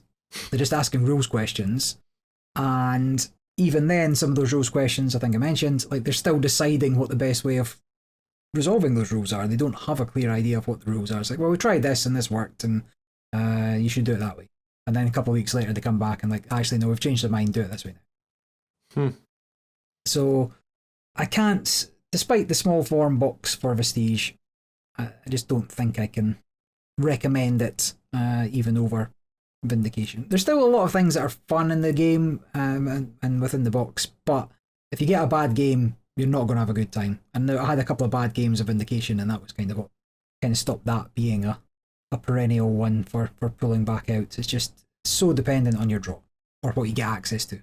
Can you think of sort of a similar type of game that you'd sort of recommend instead, like something that's kind of a similar vibe? I mean, whilst most of it is based on the map and the uncovering of the map, you've got Dwellings of Eldervale and Aeon's Trespass. It's not the same, but there are some bits that kind of feel So, what was the second comparable. Was it Aeon's Trespass or Aeon? Are you thinking of the Dwellings follow-up? Yeah, what was the Dwellings follow-up? I've not played it. Yeah, I've also played both. That's Andromeda's Edge. Andromeda's Edge, yeah. So Dwellings and Andromeda's Edge, yep. Yeah, there you go. So there's the sort of exploration element and getting out on the board comparable. It's not really the same game by any stretch. There's a lot of cube. You're just moving cubes around in Vestige. There's probably more. There's definitely more game in Dwellings of Eldervale and Andromeda's Edge. Mm-hmm. So I'd go for that over the potential for bad games. There's a potential for very good games. If everybody has a good game, you'd have a great time and you'd be like, this is brilliant. But if one player has a bad game, you're just like, and they're sitting there with their face dripping them, it can bring everybody down. But I don't actually think anybody had a great game that second game. Certainly some people had better games than others. There's a couple of negative player interactions where there's contacts that are worth negative points at the end, but they let you do bad things to other people. Right. And you can just keep rinsing that every turn. And these kind of small loops also happened in Vindication, where, in particular, if you got a good loop for your actions to start here, get a monster, go there, kill the monster, come back, get a monster, go there, kill a monster, kind of loop. Nobody could really do anything about that. And same here, but this negative interaction where people were taking your cubes off the board, and the cubes are your currency, and you didn't get anything for it. It was just quite disappointing that they had that early on, and whilst they targeted me a couple of times, they targeted everybody. I wasn't directed, but it then meant I had to plan ahead. I had to assume that I was going to lose a cube, and so I had to do one more during that turn, so I still have the cubes to do what I wanted to do next turn. Yeah. Not recommended. You might still have a good time with it though. New-ish Kickstarter arrived, DECKO. Might have mentioned it last time, but I've played it now. So this is from Gem Games, designed by Hakon Garder, who's done Villagers, Streets, Moon, Yonder, and the artist is also Hakon Garder. I've only played it once. I've only played it at 2 players, and I will say that it's probably not a 2-player game, but I can make some extrapolations from it. So this DECKO is billed as a multiplayer poker meets Balatro in the form of a deck builder. Unfortunately, from the game I've played, it falls a bit short. It's nowhere near as good as Balatro for a start, right? And there's a reason poker's so popular. So it uses poker mechanisms, and it uses Balatro mechanisms, which are primarily your jokers and your special deck of cards. Yeah, I would argue that Balatro has almost nothing to do with poker beyond the hand configurations. The hand ranking. Yeah. Correct. The hand ranking, yeah. Yeah. So each player starts with a deck of cards numbered 2 to 8, 1 to 8, like ace through 8, I'm not sure. You got two of each, bog standard cards. You draw 5 cards. On your turn, you can burn one to draw another one. And burning them's gets rid of it, right? So you've got deck thinning built into your basic actions, which is good for a deck builder. I like that. And then over the course of the 12 rounds, each player is trying to make their deck better and get up to like 50 poker chips, which is the threshold for winning. Whoever gets to 50 poker chips first wins the game. And you do this through making poker hands. So, the best you could hope for from your starting hands, like 2 pair, 8s and 7s. Well, you but can't as do you straight. go along, well, you've only got. Yes, that's true. Yeah, I take it back. You could have a straight. There's not enough there for a flush, and you could have ace 2 3 4 5. So. Well, wait a minute, but you've got 2 through 2, 3, 8 4, 5, 6. twice, but there are how many suits? 4 suits. 4 suits. Right. So the suits are set up that you can't make a flush. Yeah, they're weird. They're a weird distribution. I've not looked actually. I don't think you can make a flush off the bat. Maybe that's not true. There's 16 cards. There's 4 suits. I think you only get 4 of each suit.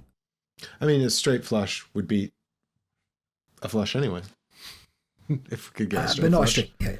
And actually, the ranking of the hands is different.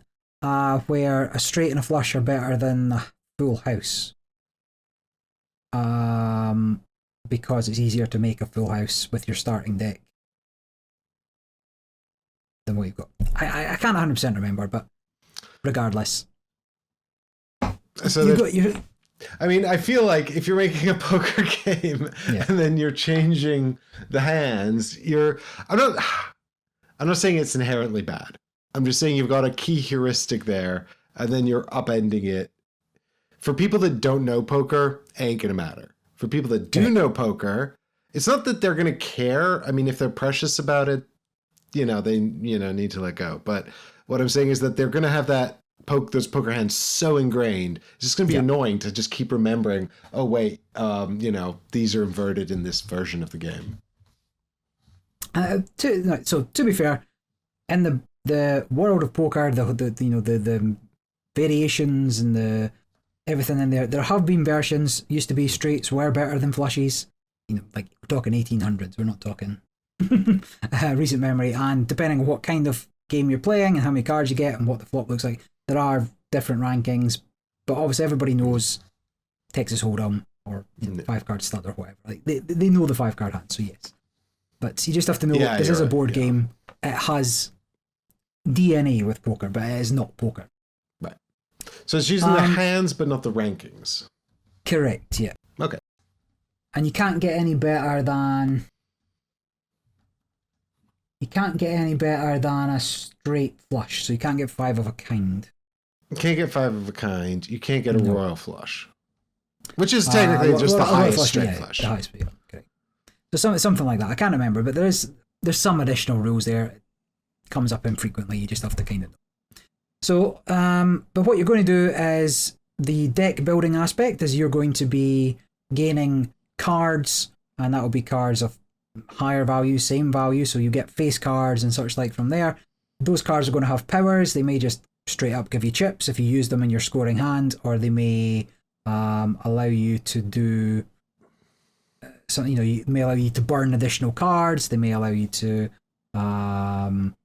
gain more money if you use them, because you're going to be using money like a deck builder. You're spending your cards once you reveal them to buy more cards from there, and then your chips you're going to be using to buy Joker powers, which, like Bellatrix, suddenly your Joker means when you discard a 2, gain 3 poker chips or something like that. Or when you fold a hand, you can take 2 cards from the market for free, or whatever your power might be, right? So there's a whole bunch of, there's 6 different types of Jokers that all pertain to the different parts of the round.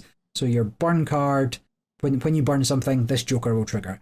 When you fold in a hand, this Joker will trigger. When you raise in a hand, this Joker will trigger. And you can only have one of each type. So the market only lets you buy the top card, so when you buy that card is important for what you're kind of building there.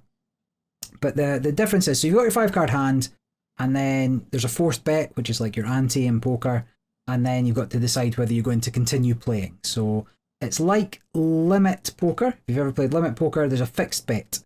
You can put 1 additional chip in as a raise, and then the next player can decide if they want to raise again, they can put in 1 additional chip, and then there's a cap as to how many you can put in. So in the first round, there's 1 chip in there, and you can maximum have 5 chips or something. So it stops people going all in. So if you've ever played a no limit game of poker, you'll know that somebody's just daft enough, right, I'm all in, for no reason. So this limit poker does have that, but it's a lot worse than a real limit poker. And when I say it was no fun at 2-player, if somebody raises, there's very little point in being in if you've just sitting on a pair or something. You're like, well, you've got 2 pair or better. Like you could try and bluff somebody, but at least in a full game, and once you've built your deck up, it could be a bit more interesting. But we always found that we knew who was going to win the hand based on the betting patterns in a 2-player, and being able to track the other person's deck quite well for what they could potentially have. So overall, the game went to the 12th round. None of us had 50 chips until that 12th round, but the game would also just end at round 12. And these restrictions for the betting and when you can win cards and buy Jokers, because there's a weird element of it where if you fold your hand, you can take any card from the marketplace. If you win the hand, you get the poker chips, which is how you win, right? So the money's separate from your chips. Makes sense, right? You play a flush, you get 5 money to spend on your turn. If you're the only player left standing, then you win the poker chips and you can spend your hand. If it goes to a showdown where you both reveal your cards, or everybody reveals the cards, you win, you get the chips, but only the loser gets to buy things from the market. And it's a very... At 2 players, it doesn't work very well, because if I'm folding, I get a card. So I could take the 5-cost card from the market, whereas, your hand might just be a pair and you've only got £1 to spend, so you can only get the worst card from the market and take the chips. If we both call and you win, you don't get the opportunity to improve your deck at all. You cannot spend, even if you've got a straight flush for 10 money, if you win, you would only get the poker chips. And if I lost with a pair, I would only have $1 to spend or whatever. It's odd, right? And this betting pattern's odd, and the game ends up feeling small right? Which is different from tight, in as much as it never takes you to where I feel like it's trying to, right? You're never going to get the non-inf score of Balatro, okay, right? You're never going to have a score Infinity E99s for those, because you're playing you're playing a real life fixed component game, but you're also not getting much or really anything, right? I mean, at times for the 12 rounds, if I'm like, well, I've got nothing, I'm going to fold, I get one card, you get the poker chips and one card, and then we go into the next round, and that's it. Like, there's no, I don't know, it's a tough one to explain. I will play it some more, but I just don't think the game works at 2 players. I think at higher player counts there'll be an interesting pattern of betting, and you won't have the circumstance where nobody's calling till the end. So there'll always be a winner who gets the poker chips. There'll probably be somebody in that's a loser that gets to improve their deck, and there'll be people that are folding and also improving their deck as it goes round. Whereas at 2 player, it doesn't quite have that flow. And I worry that even at more players, the game will never become bigger than, or will never live up to what it's trying to achieve with the deck building. Like, even at 2 players, after 12 rounds, we were very low on marketplace cards. We'd gone through that deck quite a lot because there's a couple of refreshes. I don't know, it's a tough one. I just don't think it works that way. So I don't know. I'm willing to play it some more. I want to give it another couple of games. I want to play it more players. But this, first impressions and vibes, it's not there. It's not what it doesn't really doesn't achieve what it's trying to do. As far as I can tell, I understand exactly what you're saying. And I don't know if this is just because I also play a lot of games of Familiar, but I get what you mean. Like, especially when you've got these games that are about deck building or tableau building or engine building, it's like the game has to find this balance, right, between letting you sort of go nuts and build this incredible engine, and ending, within a reasonable time frame. And you don't want to feel shortchanged. You don't want to feel like you're getting to the end of the game and you've not really had much chance. I'm trying to remember, there's a game we were playing not that long ago where I thought, like, oh, this is going to let us do a whole engine building thing, and it didn't. And actually getting like a card was a big deal, but I can't remember. But I know what you mean. Yeah, like deck building, like I mentioned, I had very enjoyable games of Dominion, used one of the sort of recommended kingdoms from Prosperity and Intrigue, and it was really cool. We played it twice. We did, all 4 of us kind of did something a bit different every time. They were all kind of valid paths to victory, and it was really interesting. You got your engine going. I was going through my deck every turn, and that's kind of what you're looking for in a deck builder. You build those engines and you get to run them. This one never felt like, okay, well, I'm always going to hit a flush or whatever, and then that's going to let me do this. Then if people are betting into me, I have to assume that they've got better than the flush, or however it ended up working. So it never lived up to its potential, but that's only after 1 game and only at 2 players. I'll come back to it. But there are other deck builders that I have been playing, not just Dominion, but Valley of the Kings Ultimate Edition. So this is an older game, but it's been republished and with new expansions under a new publisher. So this is Studio 2 Publishing. Valley of the Kings designed by Tom Cleaver. The artist on this one, Banu Andaru. And I had a couple of games of this, which was only at 2 players, but I have played Valley of the Kings Afterlife before, which was one of the core sets, multiple core sets for it. So following in AEG, so Alderac Entertainment Group's footsteps, who used to publish this has taken one of what was a small box deck builder and turned it into just this oversized behemoth of Egyptica. Right, so gone are these mini cards that you were playing with in the small box from the earliest version of the game, and replaced by all tarot-sized cards. Now, I don't know if you've ever played a deck builder, but being able to shuffle the cards is important. And if you only have little hands like me, then you might struggle. So the only reason that shuffling tarot cards was manageable is that this game also has a built-in burn mechanic, right? Discard mechanic, where you end up putting your cards into your pyramid, and so your deck never gets that thick. But if this was a proper deck builder, you might struggle to shuffle it. But the Ultimate Edition comes with a few new things. It's got 4, I'll describe them as kingdoms, as you might expect in Dominion, that you can use interchangeably.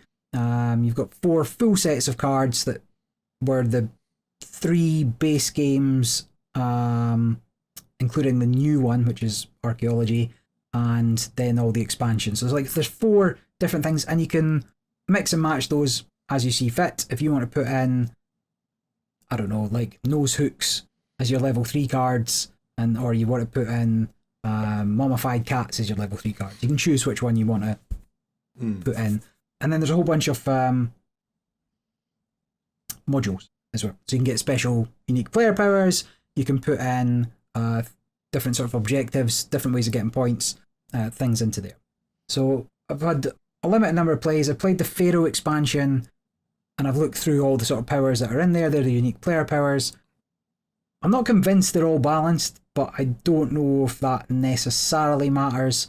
The game that we played was unfortunately one of the Pharaoh powers probably not that fair at 2 players, because you're always targeting somebody. So in a 4-player game, fine, you're going to spread that around and target whoever you think's winning.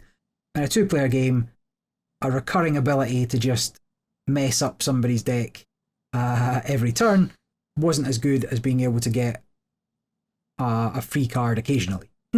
So just depends. Your mileage may vary. I think there's enough variety in there that you'll be okay with it for there. So the interesting thing about Valley of the Kings is the marketplace mechanism, right? So where Dominion has its kingdoms, they all come out. What you've got is what you've got. Ascension or Star Realms, you have the river, so a rotating pile of cards. This also has a rotating selection of cards, but they're in the form of a pyramid. So cards slide down as they're bought from the bottom of this pyramid, and if you take one out of the middle, then there's 2 cards above it, and you can choose which one comes down. So then your opponents are going to get what you're giving them. So it's an interesting choice of what becomes available for purchase. And the game, this pyramid also scales. There's level 1, level 2, level 3 cards, and so the level 3 cards are on the bottom. They always won't come out until towards the end.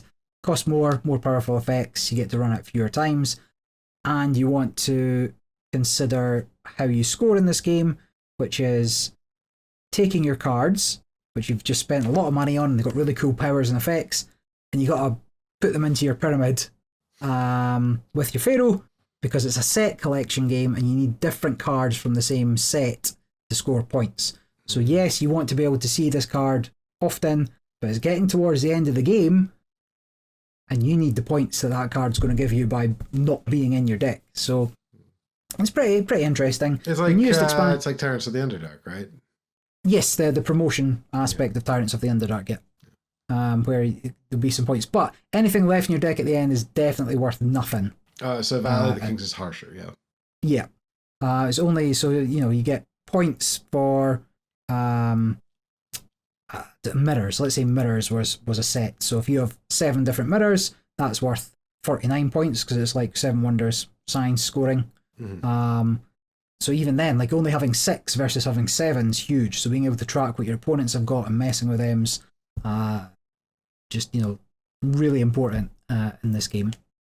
So the newest one, this Ultimate Edition came with the Archaeology set. So instead of being an embalmer and you're sending the Pharaoh into the afterlife with all these cool stuff, you're an archaeologist that's coming along thousands of years later and uncovering it in that one. But you can still interchange the cards from the Archaeology set with the afterlife or the base set, or the sort of modules in there.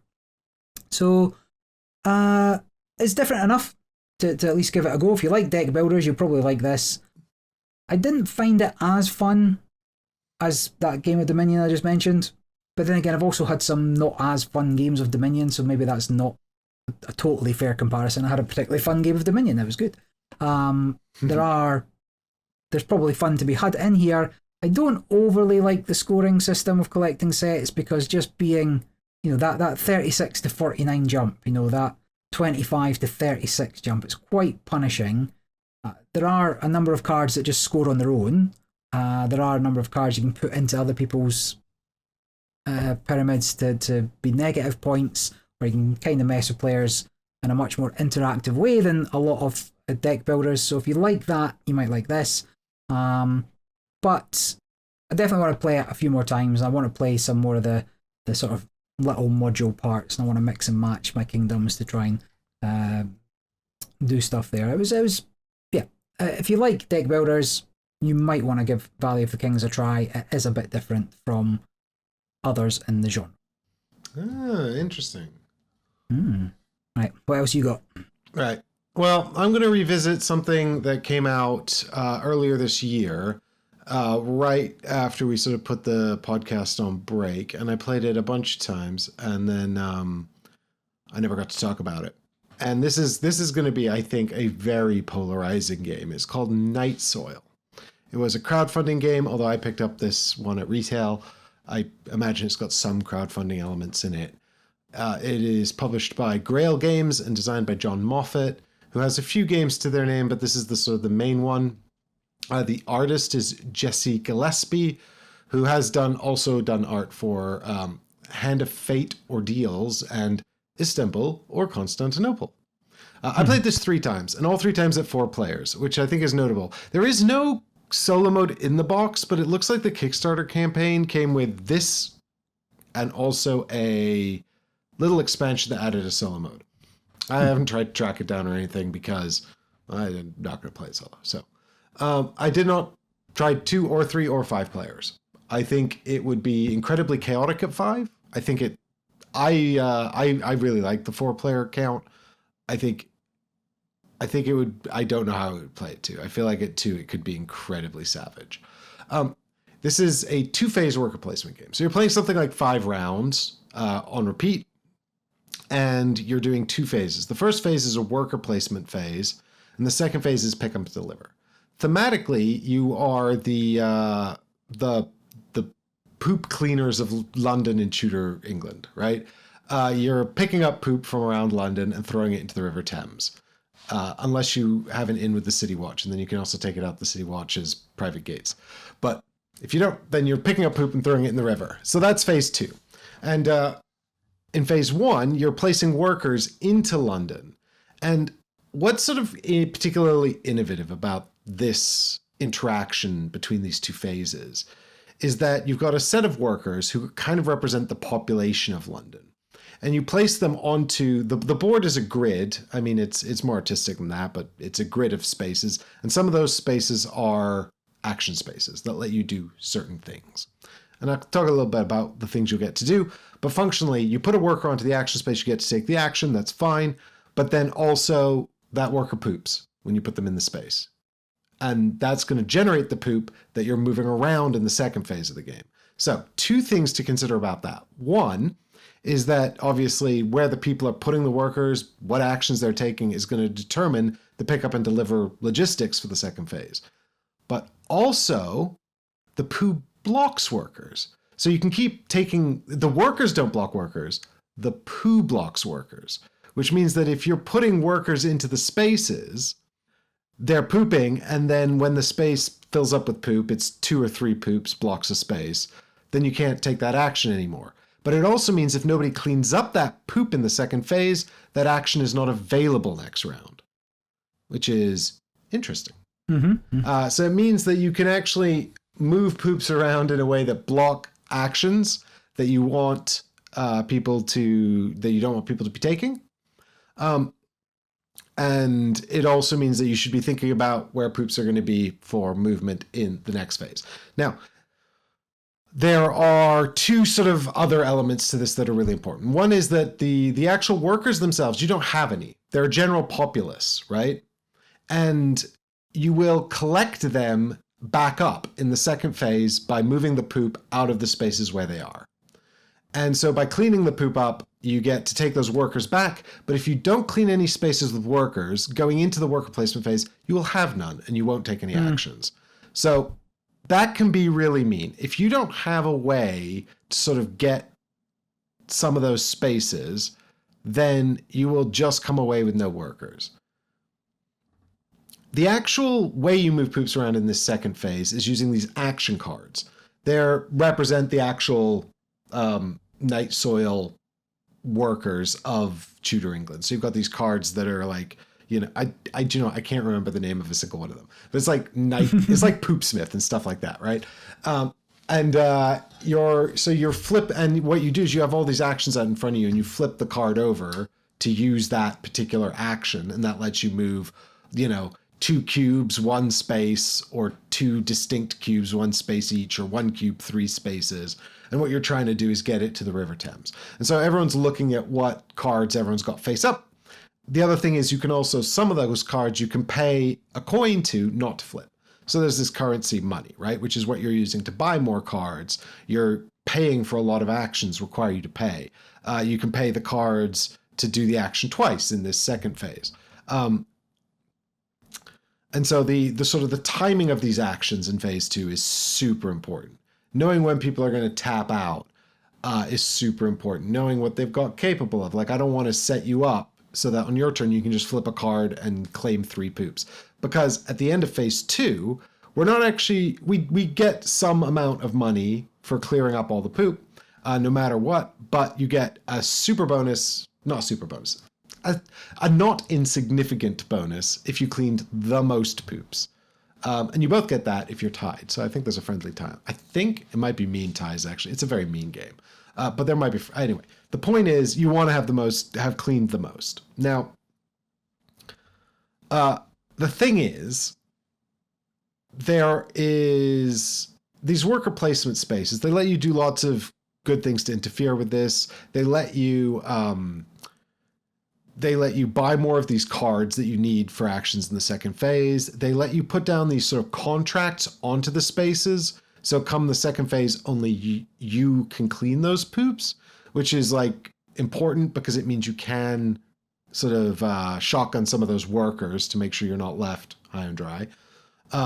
The other thing is there's like 5 tracks that represent sort of city organizations like the City Watch and things like that, which give you special passive powers. And the action will let you put your markers onto those tracks, and then you get to claim those powers as long as you have the most markers. All of these actions, almost all of these actions cost you money, right? So managing this money resource is super important because you could end up spending all of your money on taking these actions, buying cards, etc., which is a problem because at the end of the game, whoever has the most leftover money wins, right? So the currency is also the victory points, and it's the only currency, and that's so painful all the time.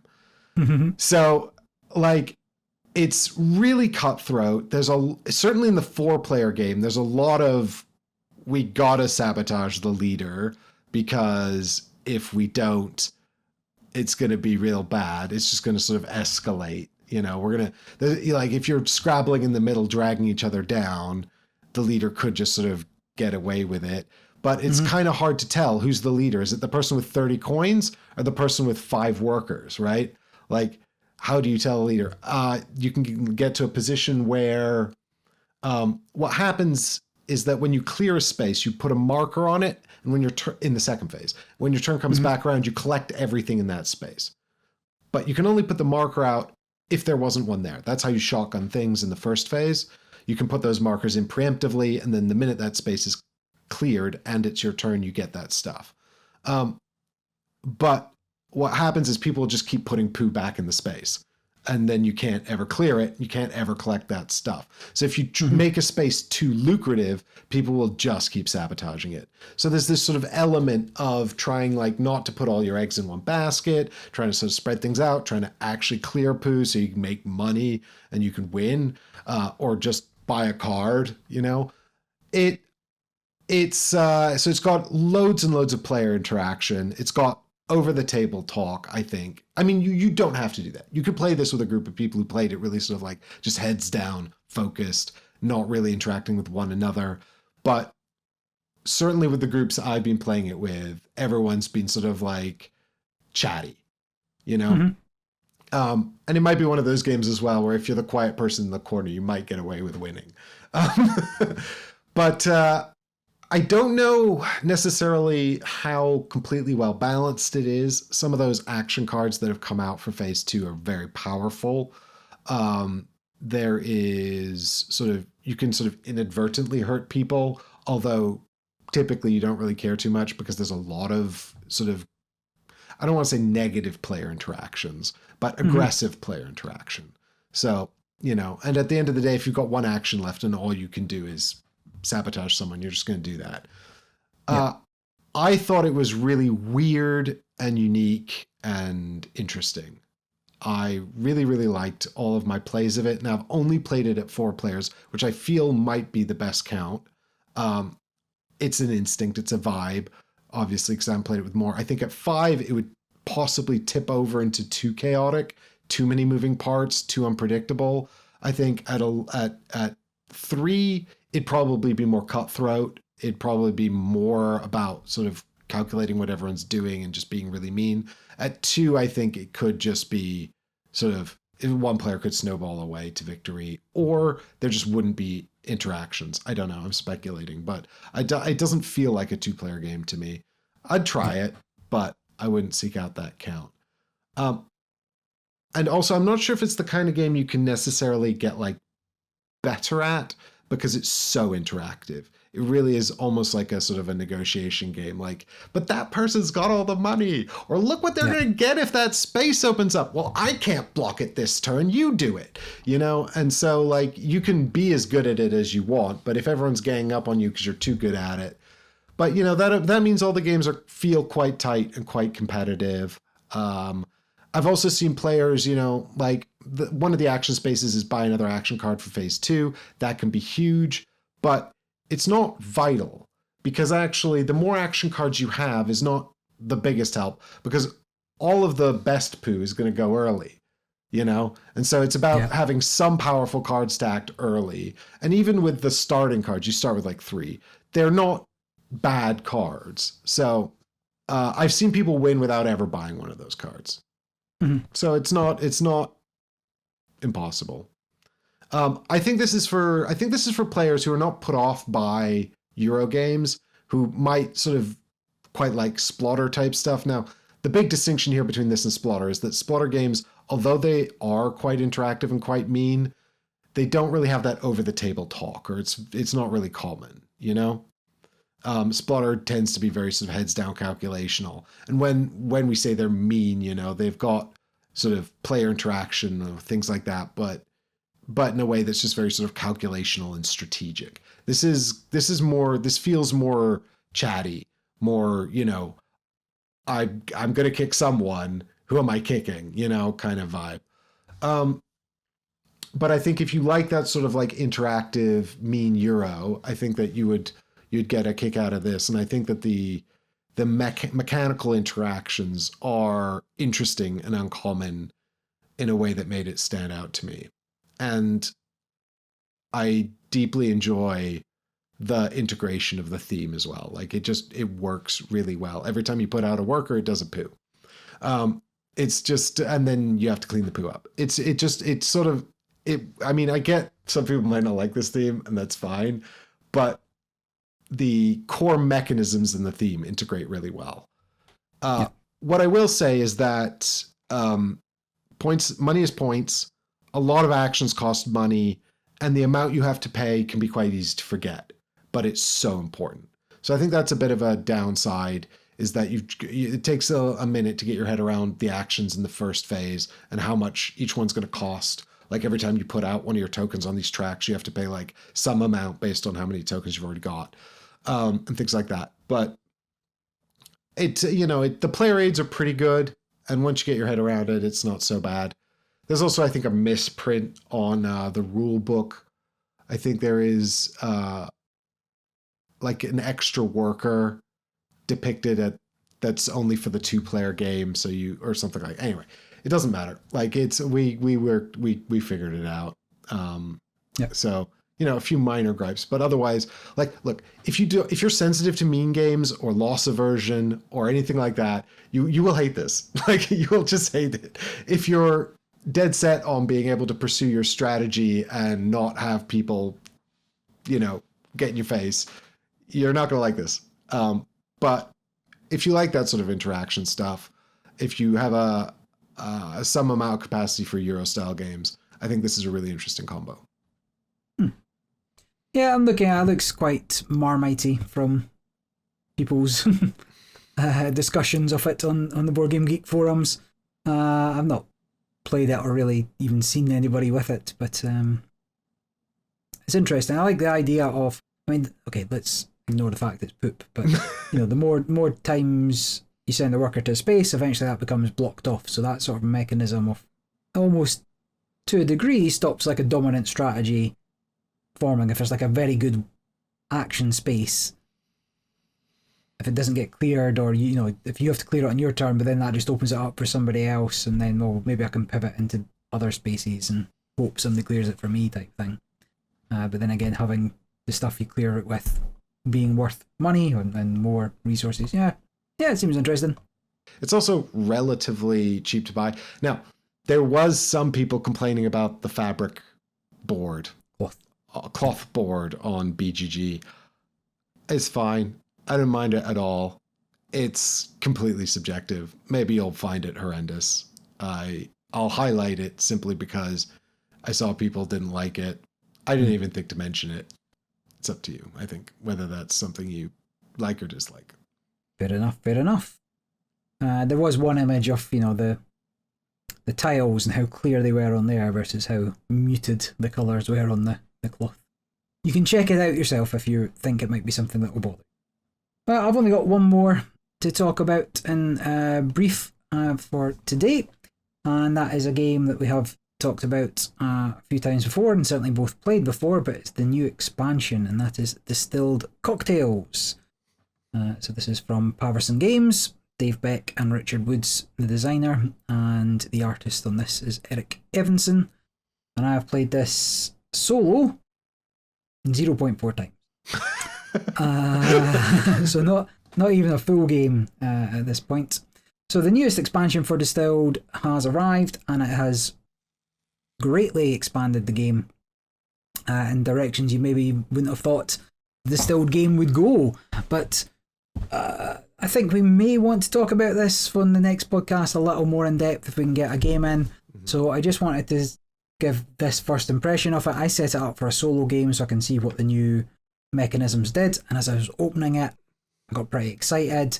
It's got a map of the board, and a little bit like Wingspan Asia, if you've played that, where you're going to claim areas on the board, get little bonuses if you're the first person there, and you kind of spread out your influence across the map and earn bonuses, get more stuff.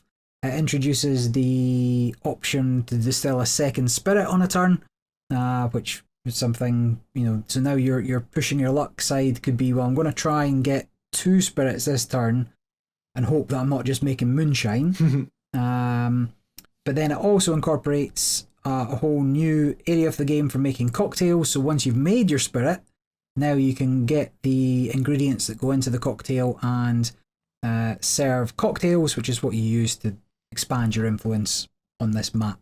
So it makes it more, there's a lot more going on. There's a few extra cards for like the marketplace and stuff, and there's a couple of extra bits and pieces, but that's the main thing. You're making these cocktails, you're using it to expand out on this map. So having played 0.4 plays of this game, I just don't see me ever playing this game solo again. Now, I maybe mentioned previously that Distilled is also on Board Game Arena, and the solo version is also on Board Game Arena, and Distilled is a game that really needs the theme, and you have to be into it and just enjoy running your grandpa's distillery to get a huge amount of enjoyment from the game.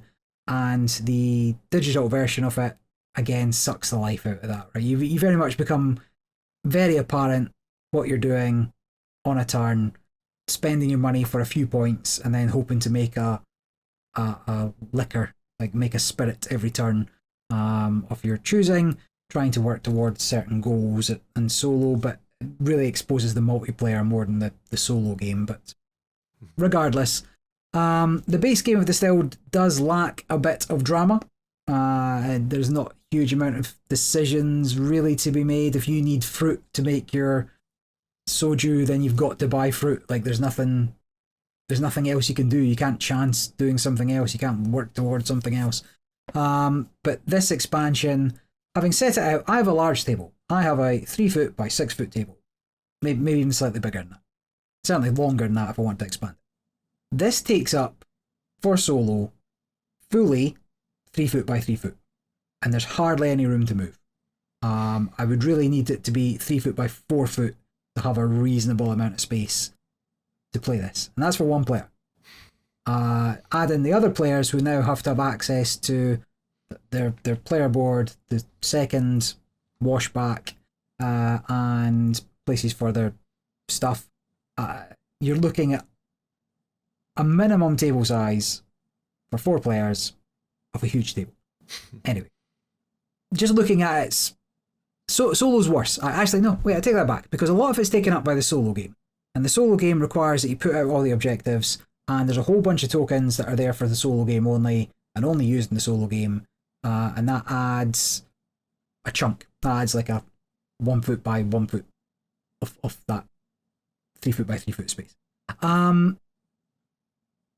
But having played it and gone through to it, I got to the end of round 3, and I'm just like, this is too much.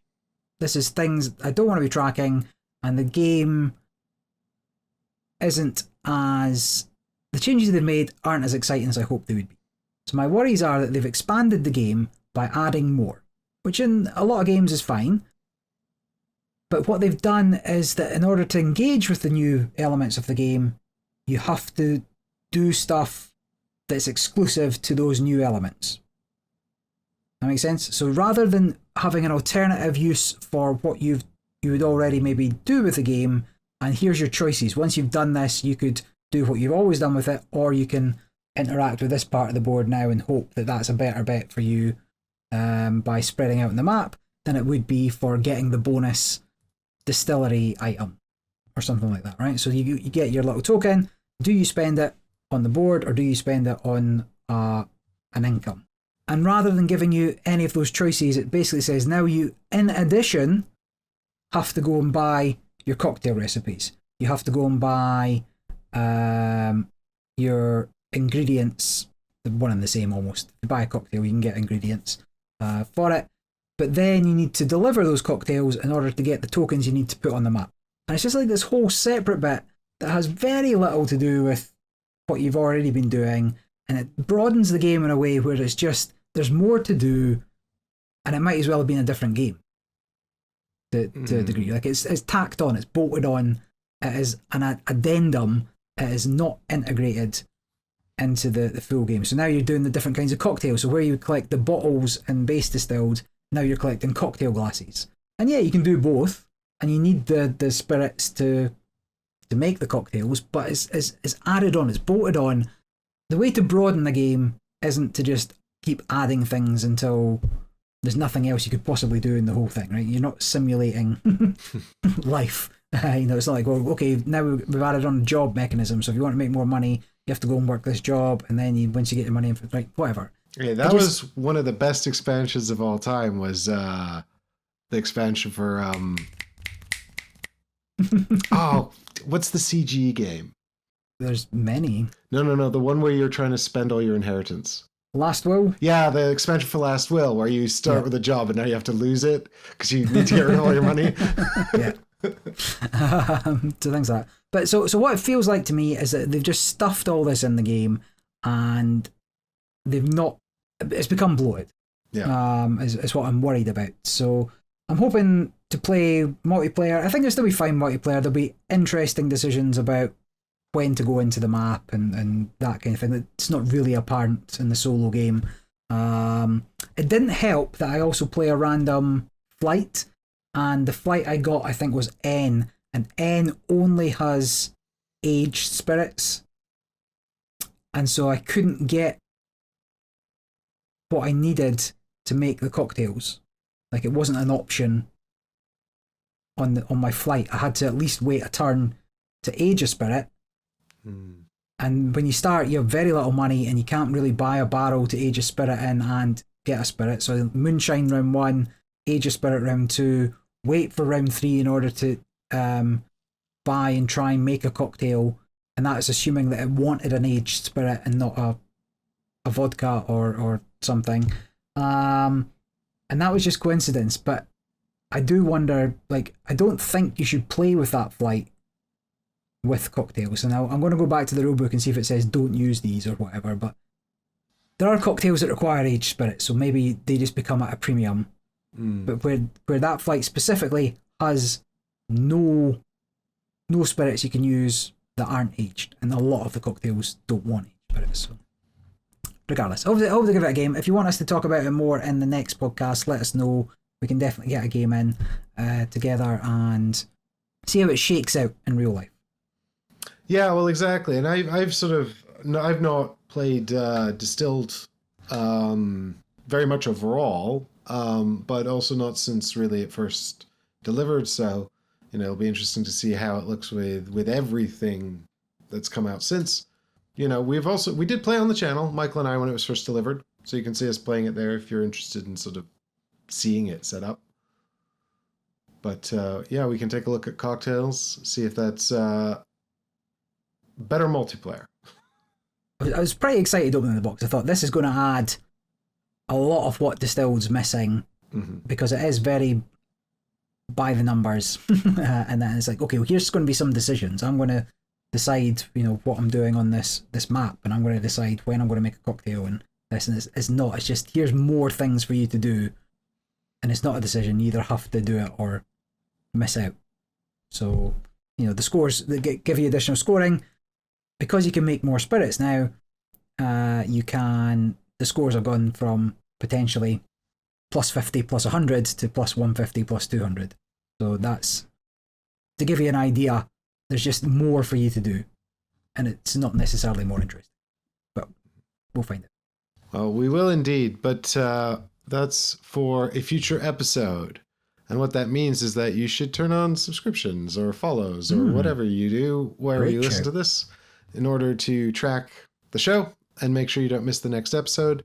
It is bi-weekly every Wednesday, unless it's not. So if you've got those notifications on, then you'll be in the loop. And that's the best place to be when these things are independent and unpredictable. We will say thank you for coming on this board game journey with us, and I hope you found some of this interesting. I hope you've heard about some games that you are interested in. And of course, if you are interested in any games, you can always leave a comment down below. You can always give us some feedback. You can always have your say. We'll definitely read them. Barry might even respond to them. I might even respond to them. But usually that's if you comment on the quality of my audio or my editing. But and it's not that I don't want to respond. I'm just usually heads down in the editing bay. So, don't take it personally. But if you do like the show, please do consider subscribing on Patreon. You get to join the Discord. You can subscribe for as little as $1 a month, and then you just get access to the Discord. And you can come and chat to us there, where we do organize stuff like TTS playthroughs of stuff that's live on crowdfunding or BGA. Barry shares all the news CCs, which is great. And also, we're even better at responding there. Certainly I am, because, those are the people that support the show, and we're very, very grateful to them. So thank you all so much for your support, and thank you for listening or watching as well. We'll say thanks to Barry for contributing and for coming along and sharing this podcast. You're welcome. And we'll say, see you next time. Bye.